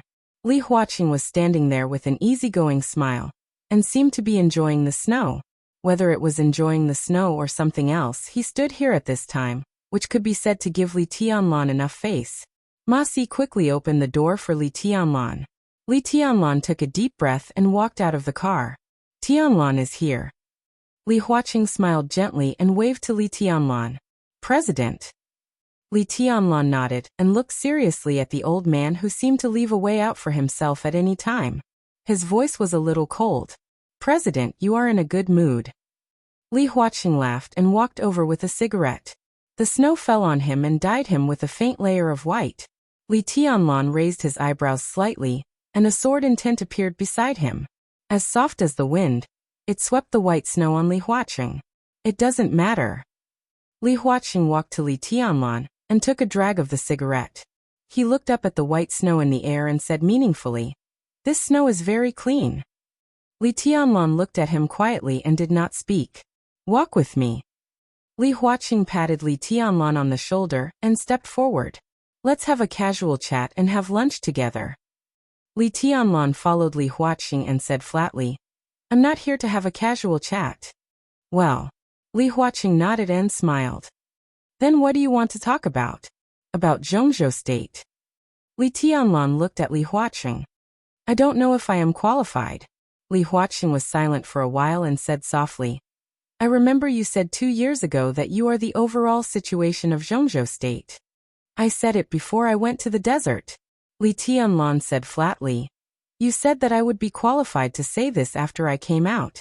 Now I came out, and my view has not changed. From now on, I am the overall situation of Zhongzhou State. So, Li Huaqing's voice was a little vague in the wind and snow. You're a good president. Li Tianlan said calmly. Even now, I have no hostility to you. In your position, you are more qualified to say this than me. But you are not the overall situation, but the person who controls the overall situation. You have done a lot of things for Zhongzhou State and indulged a lot of things, such as the Wang family of Beihai and Chen Fangqing. This may be the overall situation in your eyes. But now I am standing here.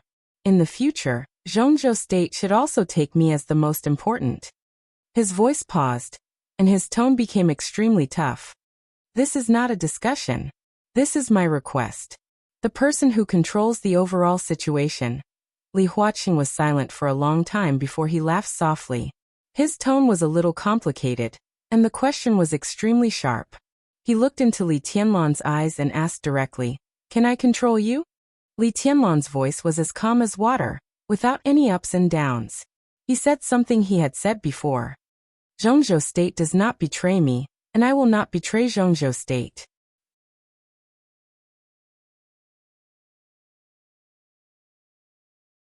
Chapter 883. Li Huaqing looked at Li Tianlan thoughtfully, and his eyes were as deep as desire.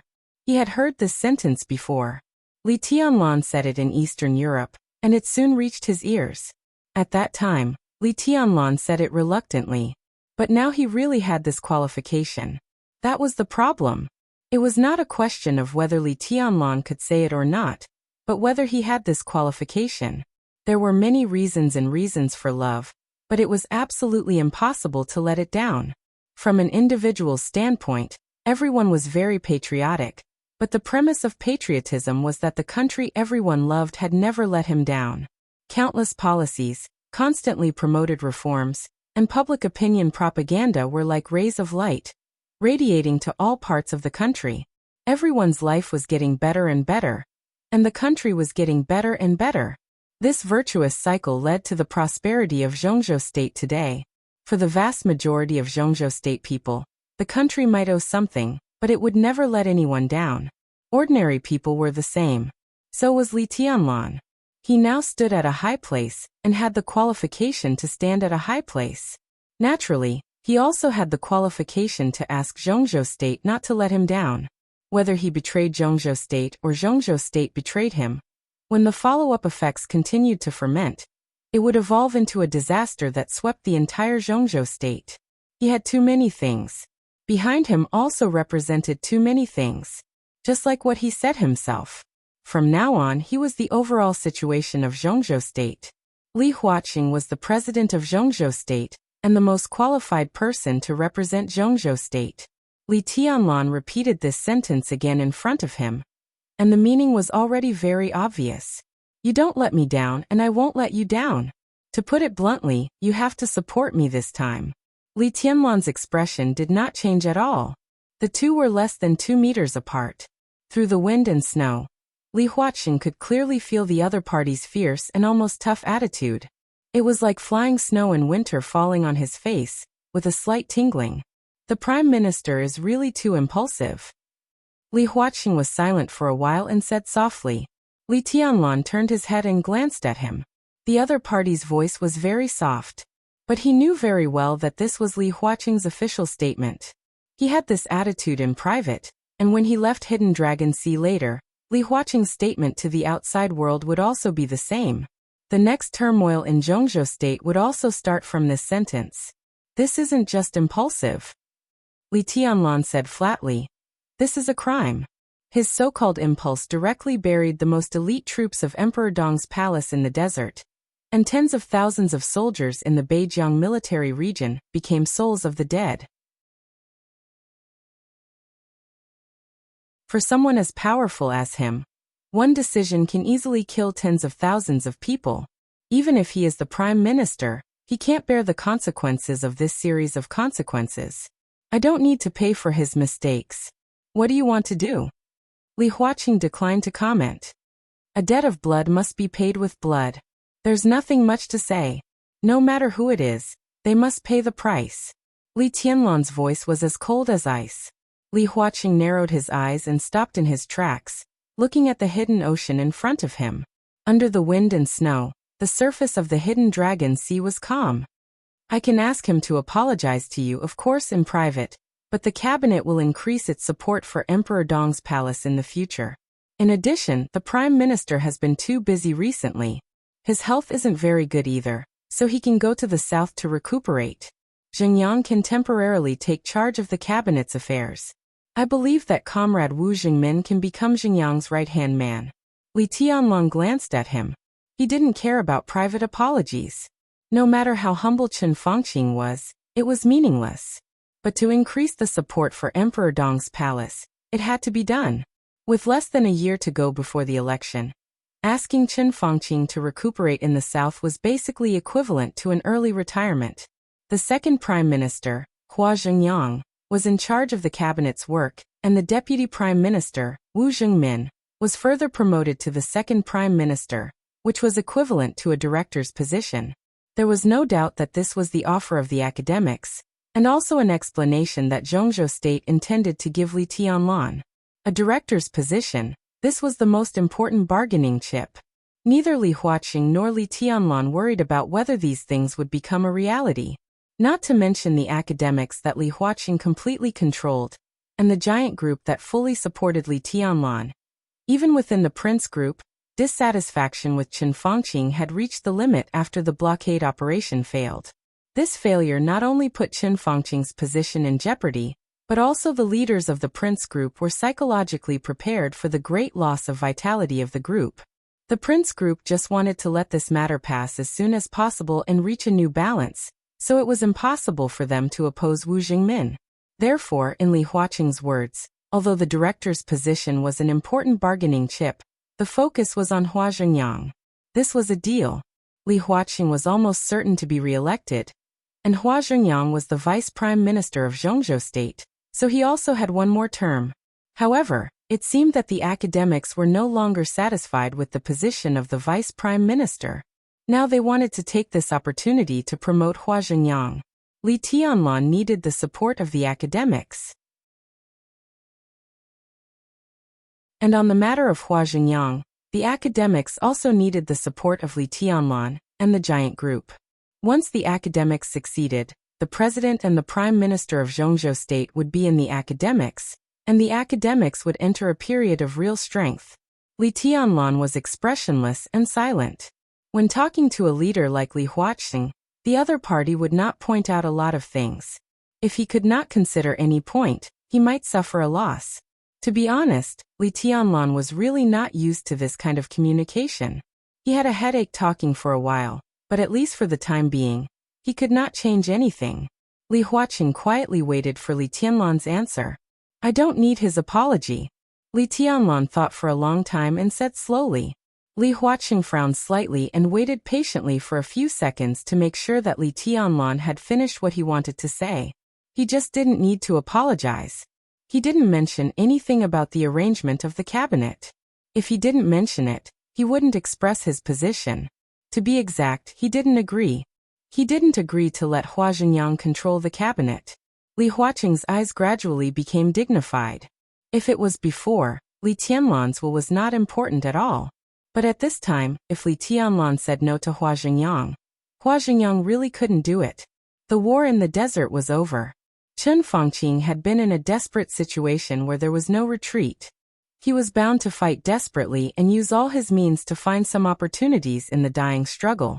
Under such circumstances, Li Tianlan not only had the full support of the giant group behind him, but also the Wang family of Beihai, who wanted to stabilize the situation with the help of Li Tianlan and Emperor Dong's palace, would also agree to Li Tianlan's request. The honeymoon period between the giant group and the southeast group would not change at least before this election. If Li Tianlan said no, then, unless Li Huaqing was willing to join hands with the prince group to set off another game, it really wouldn't work. Fortunately, Li Tianlan didn't say yes, but he didn't say no either. Did this mean that there was still hope? He thought for a moment and said slowly, "What do you think about the Prime Minister?" This was undoubtedly a test. He started with Chen Fangqing and slowly transitioned to the cabinet to sound out Li Tianlan's conditions. For people at Li Huaqing's level, there was nothing that couldn't be discussed.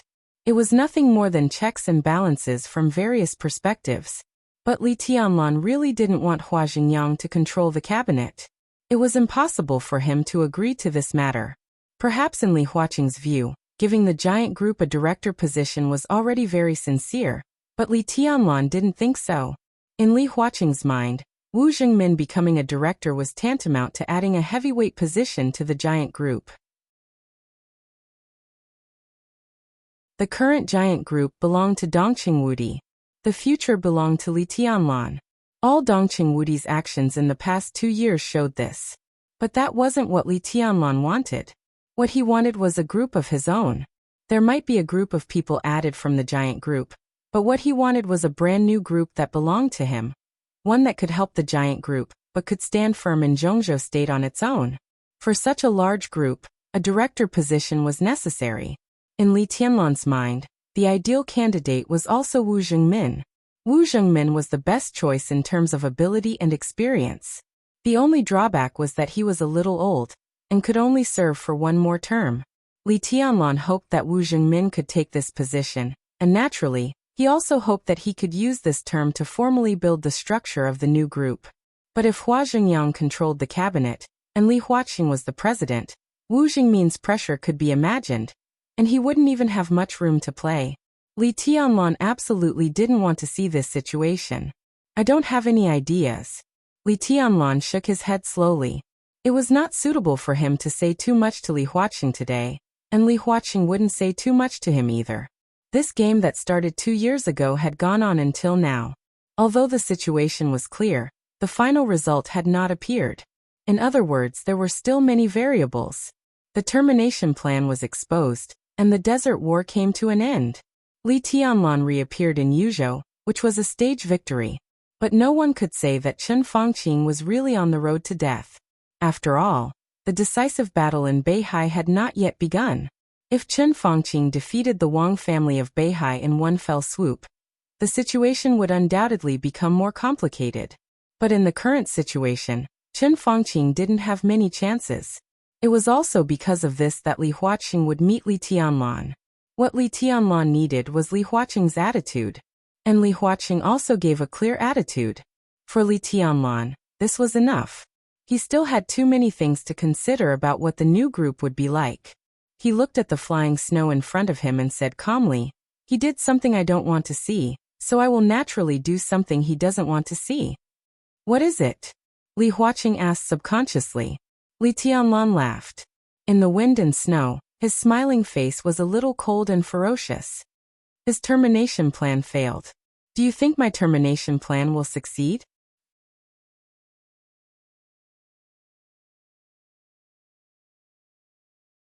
Chapter 884. Deep Sea City, Nanua Province. The lights shone in the conference room on the top floor of the skyscraper. The directors of the Haoyue Group shook their heads and sighed as they walked out of the conference room. Some of them even had well-hidden resentment on their faces. The chairman of the Haoyue Group, Chun-Li, squinted at the directors who were leaving. His eyes were gloomy and his face was pale. Chairman Chun. A woman in her 30s with an alluring figure and a mature temperament walked over with a folder in her arms. She wanted to say something but stopped. Chun-Li looked at her anxious face, and he suddenly felt a wave of frustration in his heart. He picked up the teacup and took a big gulp of tea. After he thought he was mentally prepared, he nodded and said, "Go ahead.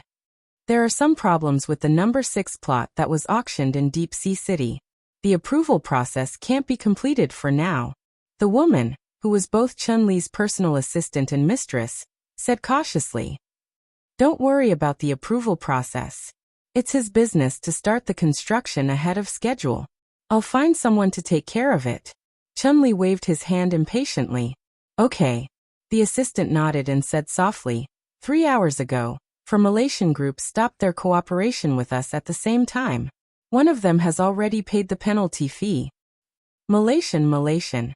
Chun-Li's eyebrows twitched. His eyes were cold and gloomy. However, he was indeed under a lot of pressure. He could only shake his head and say, "What else?"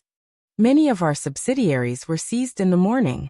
Liaodong's Snow Mountain Heavy Industry, Zhongyuan's Xiongzhou Real Estate, Jiangzhe's Red Flag Entertainment, Tianfu's Yuanhua Group, and..." Chun-Li suddenly raised his head and stared into the secretary's eyes. He seemed to be in disbelief and asked, "Where?" Tianfu's Yuanhua Group." The assistant obviously knew what Chun-Li was asking and gave an accurate answer again. Her face was a little pale. Chun-Li was silent for a long time. Tianfu's Yuanhua Group. Tianfu Province. This was the birthplace of the Haoyue Group. The Prime Minister, Chen Fangqing, had set up the Haoyue Group when he was the deputy governor of Tianfu. The headquarters of the Haoyue Group was currently located in the Nanua Province, but they had never given up on the management of Heaven's Sanctum. This was a behemoth with a market value of more than 300 billion Zhongzhou dollars. Among all the private enterprises in Zhongzhou State, Haoyue Group could be said to be one of the strongest hegemons. Its industries were spread across dozens of countries around the world, and it could make its voice heard in every province of Zhongzhou State. Central Plains, Liaodong of course. Chun-Li could understand that the subsidiary companies in Zhejiang and other places were in trouble, and he was mentally prepared for it. But Heaven's Sanctum? How could this be?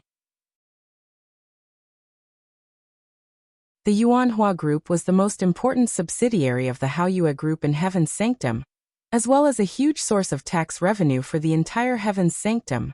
Just what kind of determination would make the Heaven's Sanctum decide to cut down this cash cow? Chun-Li subconsciously took out his phone and wanted to make a call. However, when he opened his contact list, he paused. The assistant couldn't help but take a step forward and said hesitantly, "President Chun." Chun-Li turned around and looked at him expressionlessly. "Did something happen to the Prime Minister?" The assistant's voice was cautious. The corners of Chun-Li's mouth twitched, revealing a bitter smile. "Accident?" He didn't know whether it was an accident or not. The assistant might not know some of the inside stories, but Chun-Li naturally knew enough about the Desert War. He had never thought that Chen Fangqing, who was like a god in his mind, would one day be forced into such a situation by a young man. He was Chen Fangqing's nephew, his biological nephew. The Haoyue Group was founded with the support of Chen Fangqing. For many years, the Haoyue Group had been worthy of Zhongzhou State and didn't owe anything to the people. As one of the leading private enterprises, it also played a huge role and made a lot of contributions to the society. And Zhongzhou State also deserved its contributions. This was a win-win situation. But now, was the situation going to change? Chun-Li silently put down his phone. He originally wanted to call Chen Fangqing, but he suddenly thought that if he handled this matter well, Could he also relieve some of his uncle's pressure? Chun-Li stood up, made up his mind and said calmly, "Prepare the car. Let's go to Tianfu province." The assistant turned around and left in a hurry. Chun-Li changed his clothes and went downstairs quietly.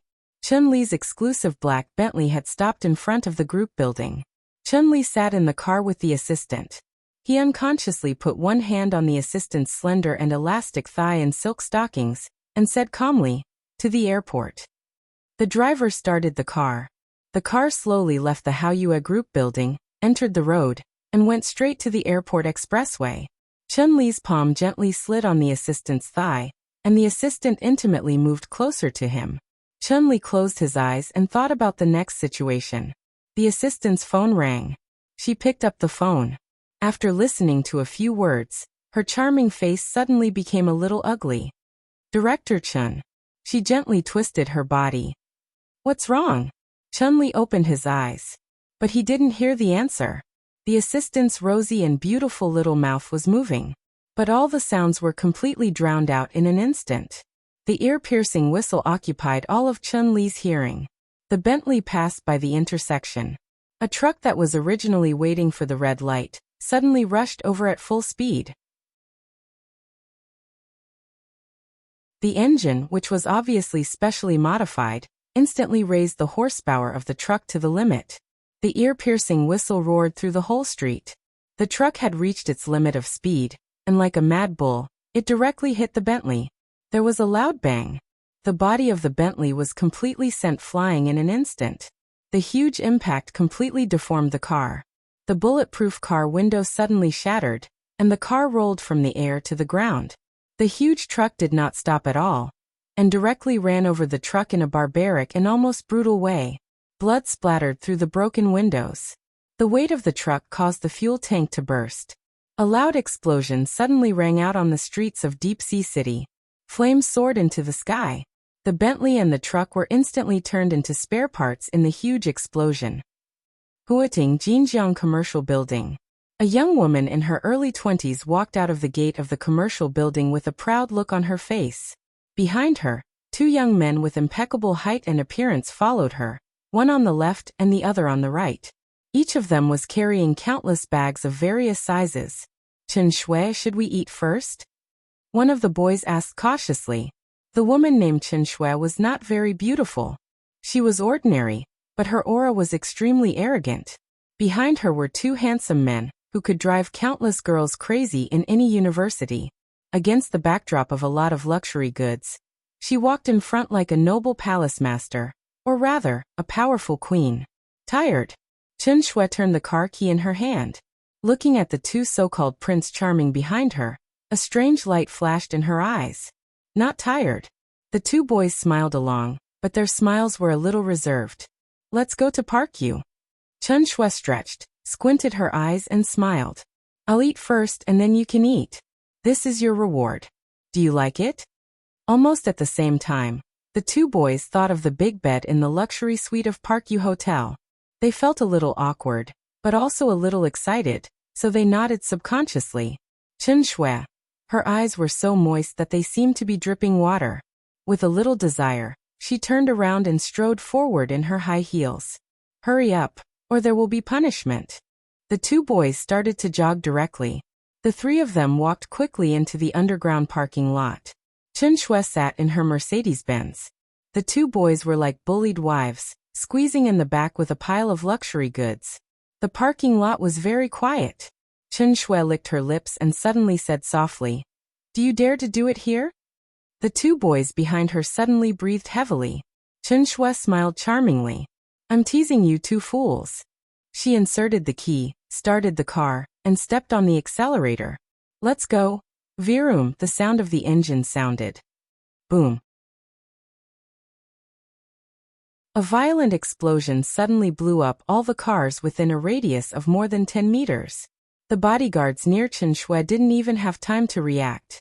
The whole Mercedes-Benz burned fiercely in an instant. Chen Shui and the two boys let out a scream of extreme terror. The fire was raging. The super high temperature instantly melted the car and the people in it. Yuzhou Hidden Dragon Sea. Li Huaqing looked at Li Tianlan with a solemn face. What termination plan? He asked slowly. It's the termination plan, Li Tianlan said casually. It's an old trick. It's not new at all. If Chen Fangqing can play, I can play, and the Wang family of Beihai can also play. Let's play together. Do you think Chen Fangqing can take it? Li Huaqing took a deep breath, thinking about what might happen. He had a splitting headache. There are many ways to get back at him. There's no need, Li Tianlan interrupted Li Huaqing directly.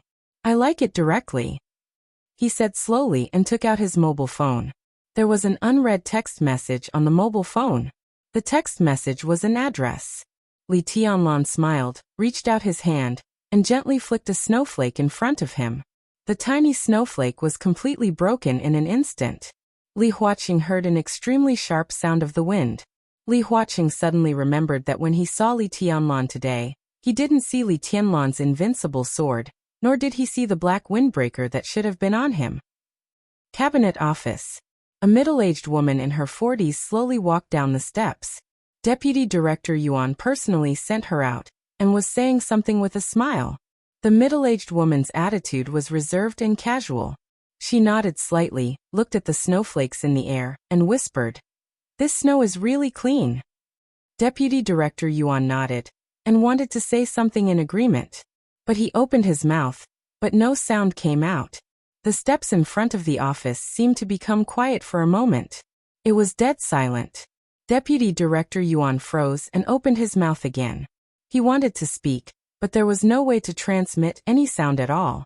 An incomparably sharp sound of wind rang in his ears, tearing through space and tearing apart heaven and earth. The snowflakes in the sky gathered wildly in front of him, and turned into a somewhat illusory figure. The middle-aged woman opened her mouth in horror, and could not make any sound. The shadow condensed in the air, and directly covered the middle-aged woman.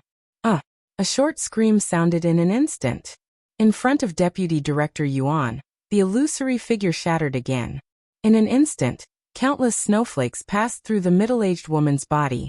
A large amount of blood suddenly dyed the snow in front of the office.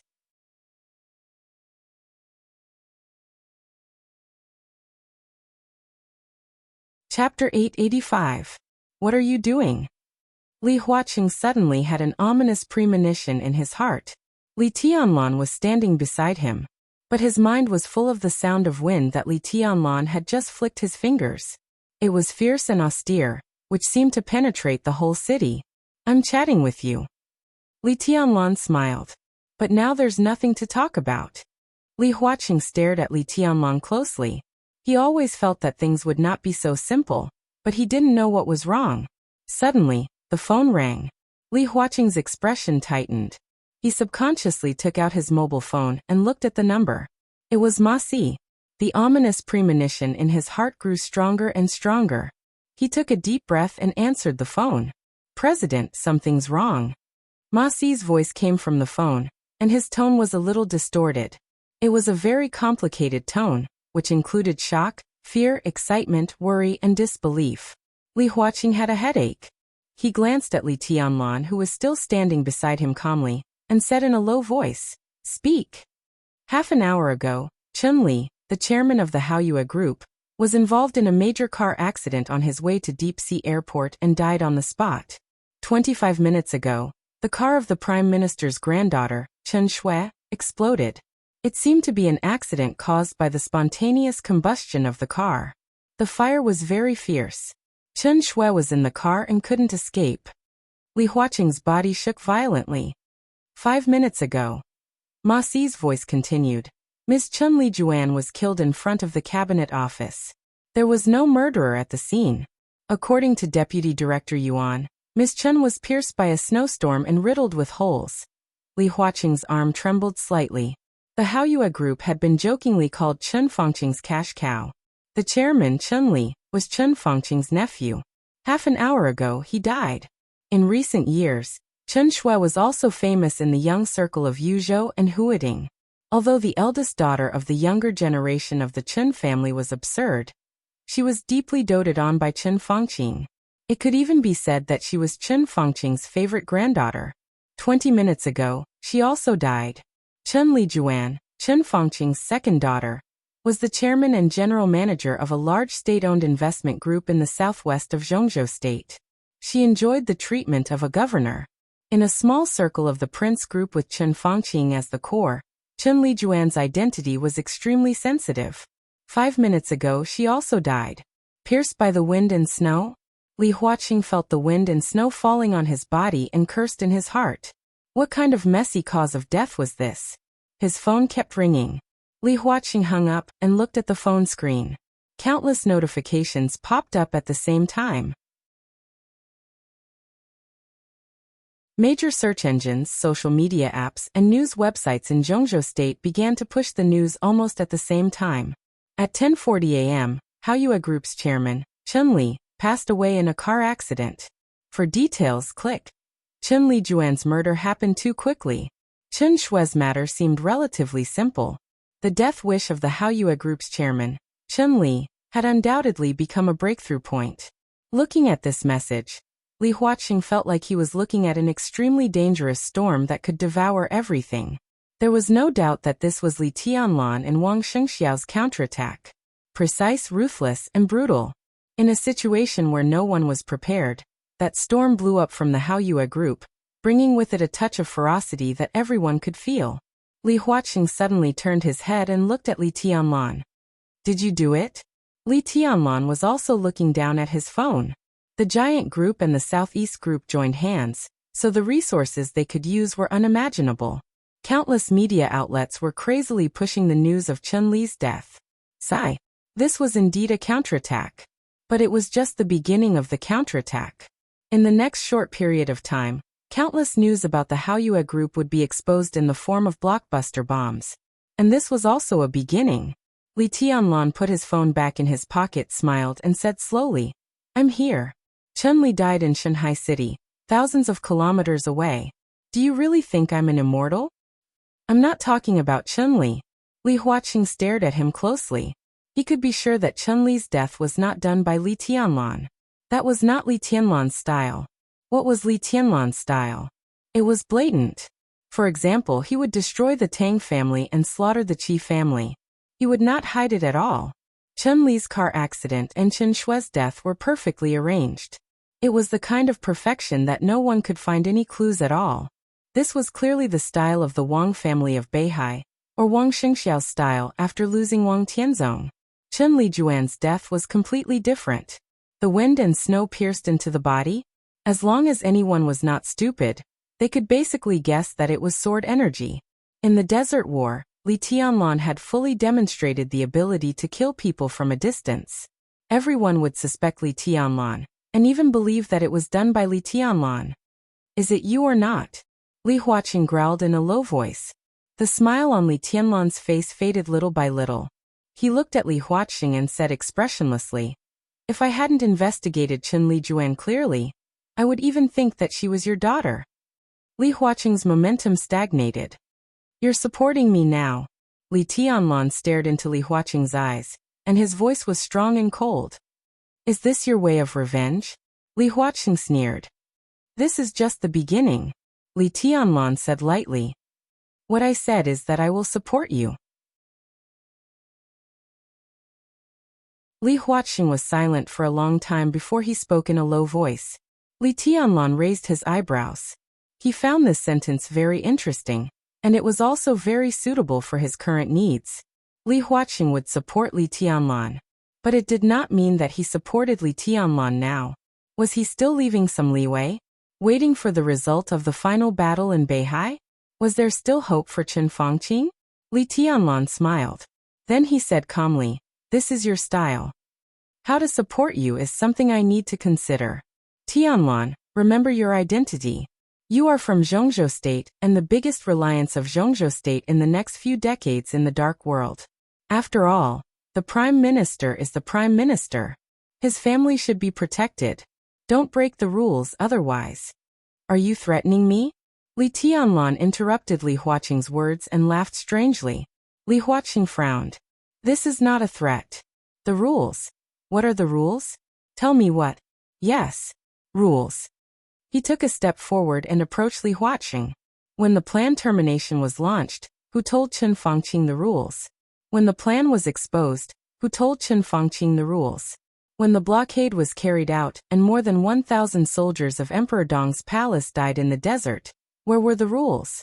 So you tell me, damn it. What? Yes. Rules? Li Huaqing did not move. Looking at Li Tianlan's eyes that were almost spitting fire, he did not give in at all. I also told the Prime Minister this. Don't break the rules. Li Tianlan nodded and took a step back. But obviously he didn't listen.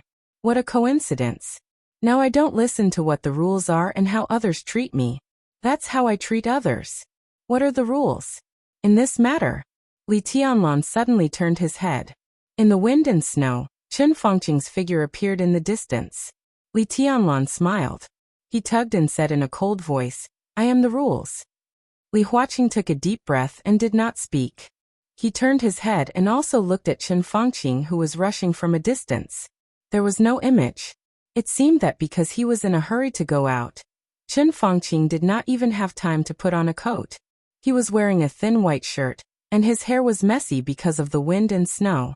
His majestic face was no longer serious, but with unconcealed anger and killing intent. He strode in front of Li Tianlan, and did not even look at Li Huaqing. Li Tianlan did not move and looked at him quietly. He looked at the culprit who almost destroyed Emperor Dong's palace. Chen Fangqing reached out and grabbed Li Tianlan's collar. His movement was powerful and manic, and his arms were shaking violently. Chen Fangqing pushed Li Tianlan against a tree. The trees shook. Countless snowflakes fell down. Did you do it? Tell me, did you do it? His eyes were red, and he stared at Li Tianlan like a beast that had lost its mind. Li Tianlan narrowed his eyes. Countless snowflakes fell through the treetops, landing on Chen Fangqing's body and his arms. The falling snowflakes were like swords. Blood appeared on Chen Fangqing's palms instantly. Those wounds were so small that no one could see them at all. But the tiny wounds accumulated to a terrifying number in an instant. Tiny drops of blood gushed out of Chen Fangqing's palms. The falling snow pierced into Chen Fangqing's sleeves, arms, chest, and back. In an instant, Chen Fangqing's upper body was covered with blood. Dark red blood stained his white shirt. It was a ghastly sight. Li Huaqing's face changed dramatically, and he said angrily, Li Tianlan, do you know what you are doing? The snow was still falling. There were more and more bloodstains on Chen Fangqing's body. Li Huaqing's eyes became completely cold. If the Southeast Group and the Prince Group severely damaged Chen Fangqing's allies in the final battle of Beihai, he did not mind supporting Li Tianlan and re-establishing a balance. But the premise was that Li Tianlan was rational enough. But now Li Tianlan was obviously crazy. Chen Fangqing's nephew, daughter, and granddaughter were all dead. But now Li Tianlan dared to attack Chen Fangqing directly? This kind of reckless madness would inevitably lead to severe punishment by Zhongzhou state regardless of the consequences. If he really dared to kill Chen Fangqing here, Li Huaqing would make Li Tianlan pay the price anyway. It was about the dignity of the entire Zhongzhou state, and then no one could protect him. Chen Fangqing did not seem to feel the pain at all. Blood spread all over his body. He felt the small wounds on his body. The wind and snow pierced into his body with blood, and the wounds kept spreading. It was like his daughter's death in front of the Office of Official Affairs. There were thousands and tens of thousands of wounds. It's really you. It's really you. Chen Fangqing clutched Li Tianlan's collar tightly, and his eyes became more and more ferocious. Li Tianlan looked at him quietly. The wind and snow were still falling. It fell on Chen Fangqing, but the sword intent in the wind and snow had disappeared without a trace. Li Tianlan was expressionless, but his eyes were full of mockery. He did not intend to kill Chen Fangqing. Even if he was really crazy, he would not dare to do so. But he made countless wounds on Chen Fangqing that were exactly the same as those on Chen Lijuan. It was like he was proving something. This was Li Tianlan's style. It was a flagrant and domineering style. Let go. He looked at Chen Fangqing and said mockingly, do you want to die?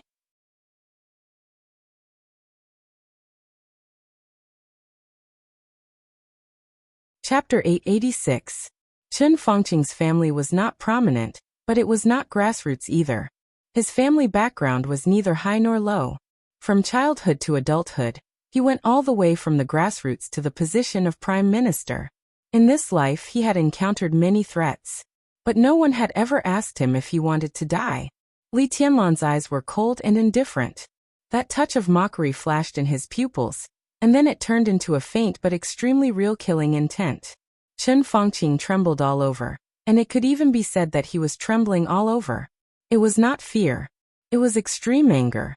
His eyes were red and he said word by word, "Do you dare to kill me?" He grabbed Li Tianlan's collar tightly and sneered, "Come on, kill me. I want to die now. Come and kill me." "You don't have to be in such a hurry to die," Li Tianlan said seriously. The snow in the air swirled wildly. The whistling wind surrounded Li Tianlan with snowflakes. Chen Fangqing's body was directly blown away by the wind and snow, and he staggered back a few meters. Li Tianlan reached out to straighten some wrinkles in his collar, lowered his head, and said slowly, "You have to live before your family dies. You have to live before you have nothing." Chen Fangqing stared at Li Tianlan, and he was furious. "Did you hear that? Did you hear that?" Chen Fangqing suddenly turned his head to look at Li Huaqing and roared, "You heard what he said, and you know what he is doing. He is unscrupulous and lawless. What good is it for Zhongzhou state to keep this scourge alive? Kill him. You must kill him." Li Huaqing silently looked at the old man with a ferocious face and did not speak. Now Chen Fangqing was irrational and would not listen to anything. Now Li Tianlan was also irrational, and he wouldn't listen to anything. Li Huaqing was the president. But the president could not do whatever he wanted. At least for now he could not do anything. Perhaps Chen Fangqing's biggest mistake was not realizing Li Tianlan's identity. Or it could be said that he realized it but did not want to admit it. In fact, they were all the same. Li Huaqing, Chen Fangqing, Dongqing Wudi, the Wang family of Beihai, Emperor Dong's palace, they were all the same. What a person could do depended on his position. What was the difference between Li Tianlan, who had the full support of the giant group, and the southeast group?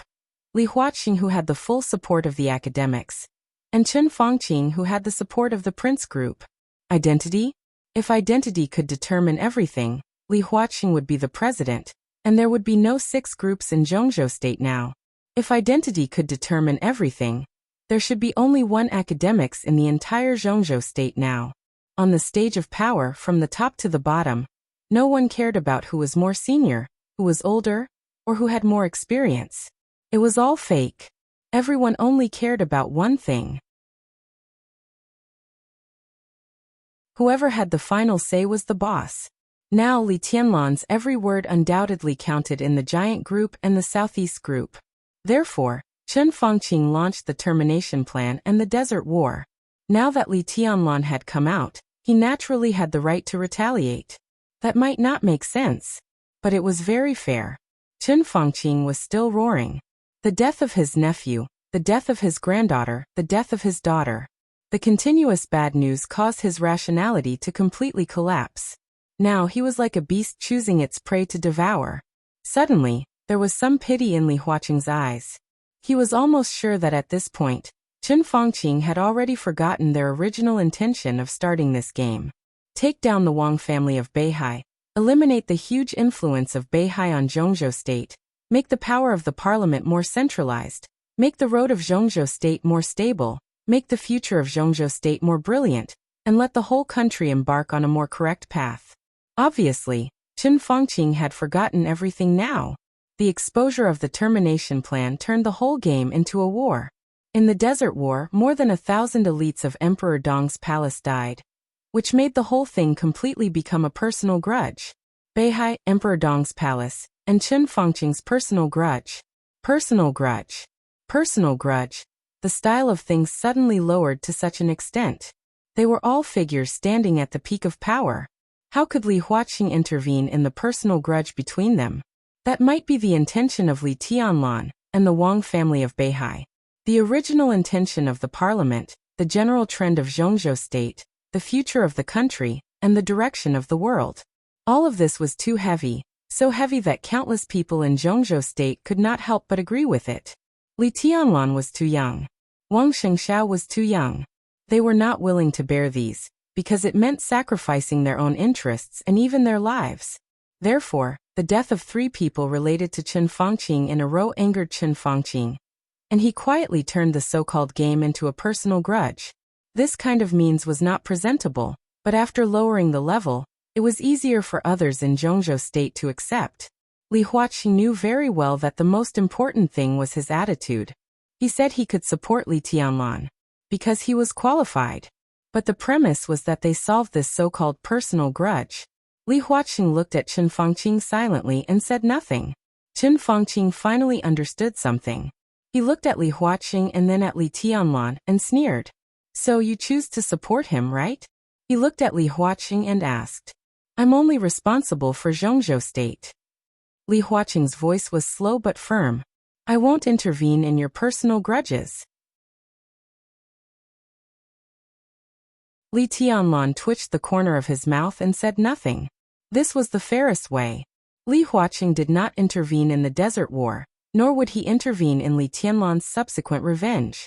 From another perspective, this was equivalent to acquiescence. After all, Li Huaqing was the president. He represented Zhongzhou state and would not intervene in this so-called personal grudge. That was to say, what Li Tianlan and the Wang family of Beihai did not break the rules of Zhongzhou state. Chen Fangqing's body stiffened, and he was silent for a long time. He was not angry at Li Huaqing's choice. All this was destined from the moment he decided to launch the Desert War, so he had enough psychological preparation. I see. Chen Fangqing took a deep look at Li Huaqing, and his tone was a little cold. Next, it's a matter between us. He stared into Li Tianlan's eyes and said, Our business has just begun. I'm still young, and I have plenty of time to play with you. Li Tianlan's tone was a little gloomy. Chen Fangqing nodded and seemed to calm down. Everything I did was for Zhongzhou state. I owe you for the termination plan, but mainly for the Wang family of Beihai. If Emperor Dong's palace didn't move, everything in the desert would not have happened. He said slowly and closed his eyes. Wang Yuetong is my woman. Li Tianlan said blandly. You should be glad that you didn't find her. She's just a woman. Chen Fangqing was a little angry. Everything I did was for Zhongzhou state. What's the big deal about sacrificing a woman? It's nothing. Li Tianlan said casually. Everything I did was for Zhongzhou state. What's the big deal about killing your whole family? As he spoke, he chuckled softly. The woman you sacrificed is my woman. If you're really as noble as you say, why don't you sacrifice your wife? Sacrifice your daughter? Sacrifice your mother? Li Tianlan took a deep breath and said calmly, I'll go to them one by one. The Chen family in the southwest, as long as they have a little relationship with you, none of them will survive. In the future, I will play my role in Zhongzhou state and contribute my strength to Zhongzhou state. With Emperor Dong's palace, Zhongzhou state will only be more glorious than it is now. So for Zhongzhou state, please kill your whole family. You. Chen Fangqing pointed at Li Tianlan, his arm trembling violently. It's good that we've made it clear. From the perspective of your so-called big picture, you have your reasons and I have mine. If you don't want to hear enough, I can make up 100 reasons to let you die. But even if I make up 10,000 reasons, are you willing to die? So none of these matters, is it? His voice was cold and calm. Chen Fangqing took a deep breath and pointed at Li Tianlan, unable to speak. Li Tianlan slowly turned around and looked at the hidden sea under the flying snow. He said quietly, The important thing is that now you're my enemy and I won't stop until you die. The bodies of Li Huaqing and Chen Fangqing shook violently and obviously at the same time. After Wang Tianzong's silence for 2 years, they finally heard the self-name that they disliked very much again. Li Tianlan. Li Tianlan in his 20s. Where did his confidence come from? Go back. Just wait for me to kill you. Li Tianlan said softly. Puff. The corner of Chen Fangqing's mouth moved.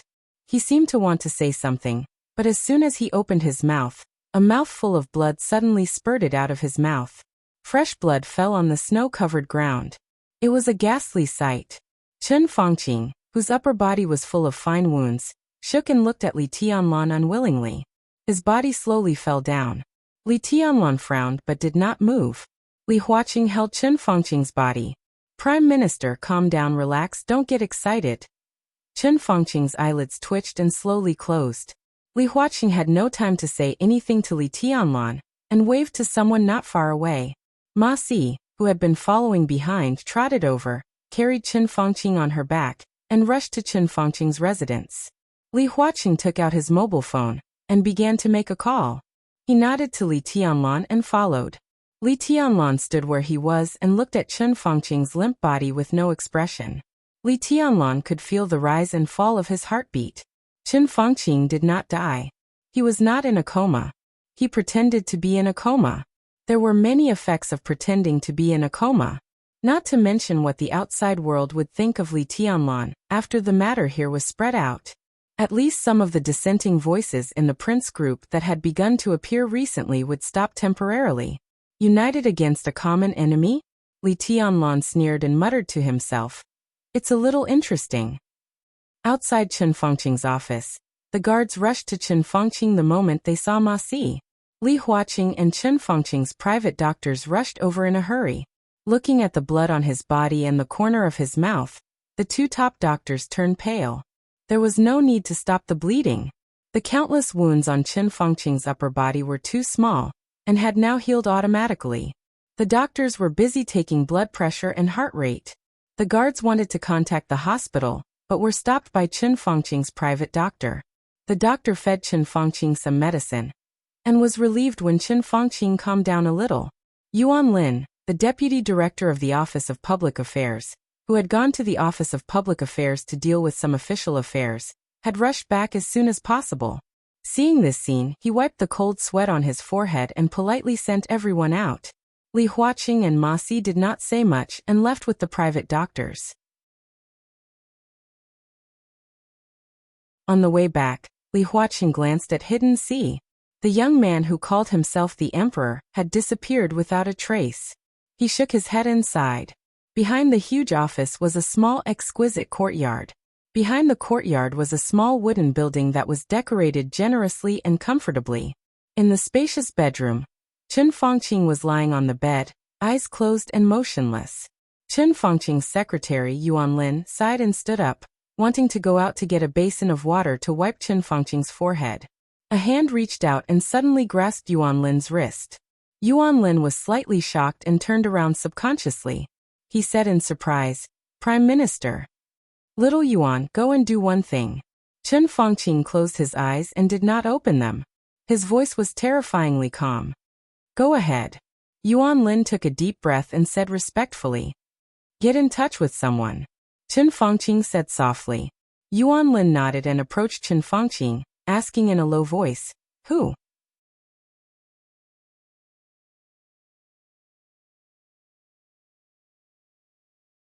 Chapter 887. The Western restaurant near the top floor of the hotel was spacious and quiet.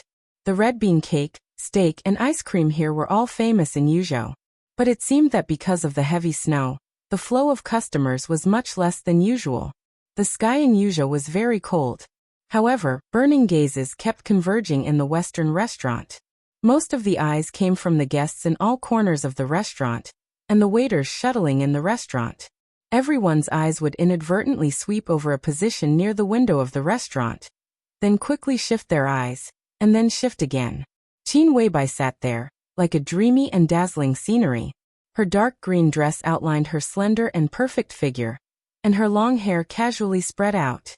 Her sitting posture was elegant and quiet, and her exquisite and perfect face seemed to have been moisturized last night. There was still a slight blush on it, and it was tender and beautiful and flawless. Quiet, cold, lazy, noble, and calm. Different people had different beauty in their eyes. This was a stunning young woman who could satisfy all the perfect fantasies of all men.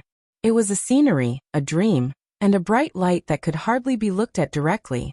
Most people were secretly watching her.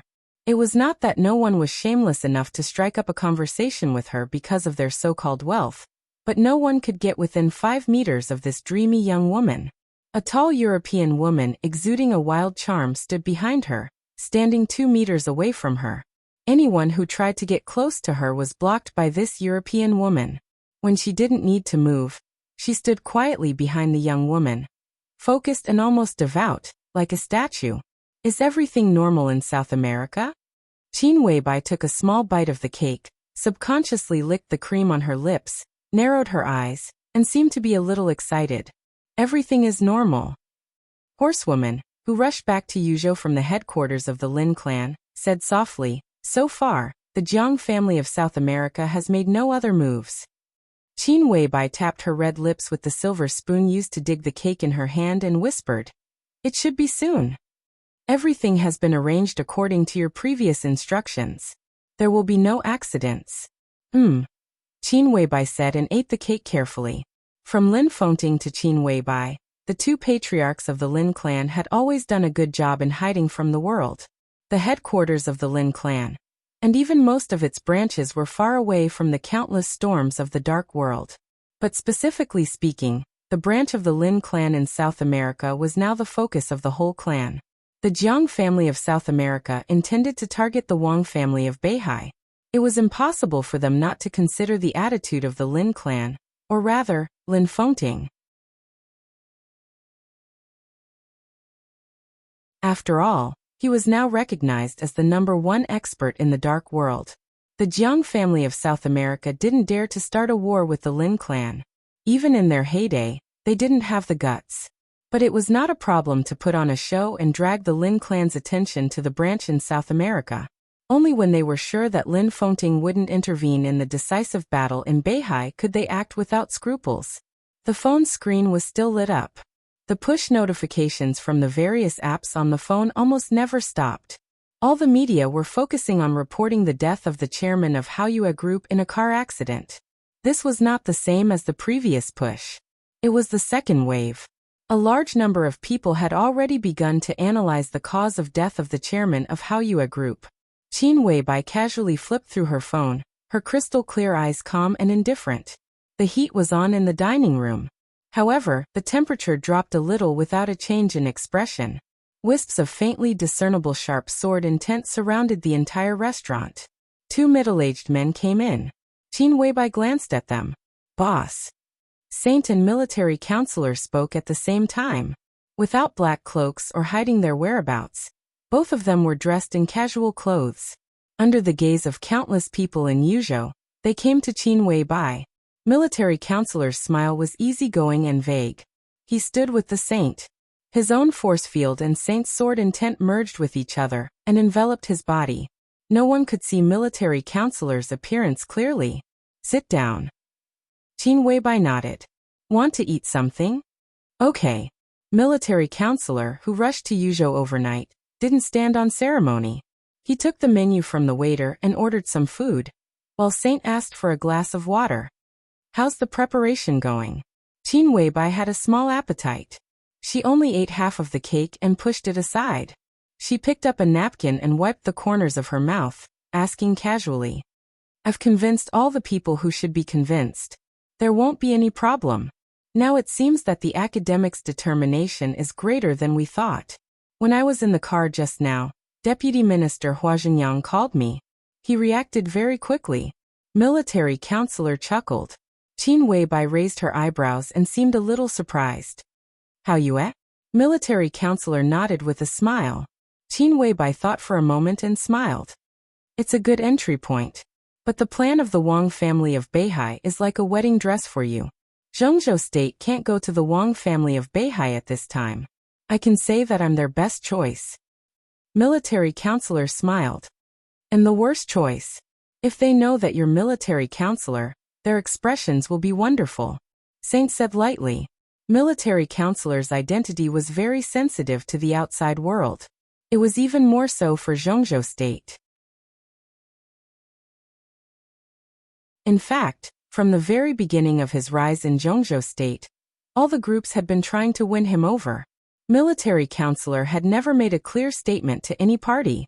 He did not reject or get close to any of them. He had maintained a relatively good relationship with the Big Six. Over the years, no one had been able to rope him in, but he had secretly roped in many people from the Big Six. "It doesn't matter." Military counselor's smile faded a little and he said softly, "I'm ready, so the big fish is ours. I eat the meat, and the Wang family of Beihai can at least drink the soup. But in the end, Even if Hao Yue can eat all of it, it won't have a big impact. The important thing is Hua Xingyang. This person has been a little too active these days. Among the 9 directors of Zhongzhou State, Hua Xingyang was relatively young. He could be said to be the youngest group of people, about the same age as Dongqing Wudi. After being the deputy minister for 1 term, his ability had been affirmed, and his prestige and qualifications were enough. When Li Huaqing and Chen Fangqing cooperated before, Hua Xingyang's performance was not very obvious. Although he did take action, he also restrained his actions. Now that Li Huaqing and Chen Fangqing parted ways, all of Hua Xingyang's intentions were completely exposed. What he wanted to fight for was the position of the head of the cabinet, from the deputy minister to the real prime minister. If there were no games between Zhongzhou State and Beihai, if there were no so many accidents, the position of prime minister should have been Wen Siyuan, the speaker of Beihai province. But now Beihai was in chaos, and Chen Fangqing was destined to retire. After Li Huaqing was confirmed to be re-elected, the position of the head of the cabinet, which had not been clearly owned, became a position that all parties were determined to get. Hua Xingyang could be said to be unique in his current position, and he had a great chance of getting the position.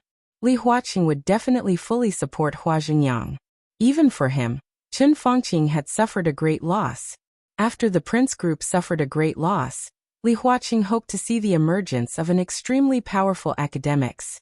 At that time, the academics would occupy the positions of president and prime minister, and they would be able to better control the overall situation.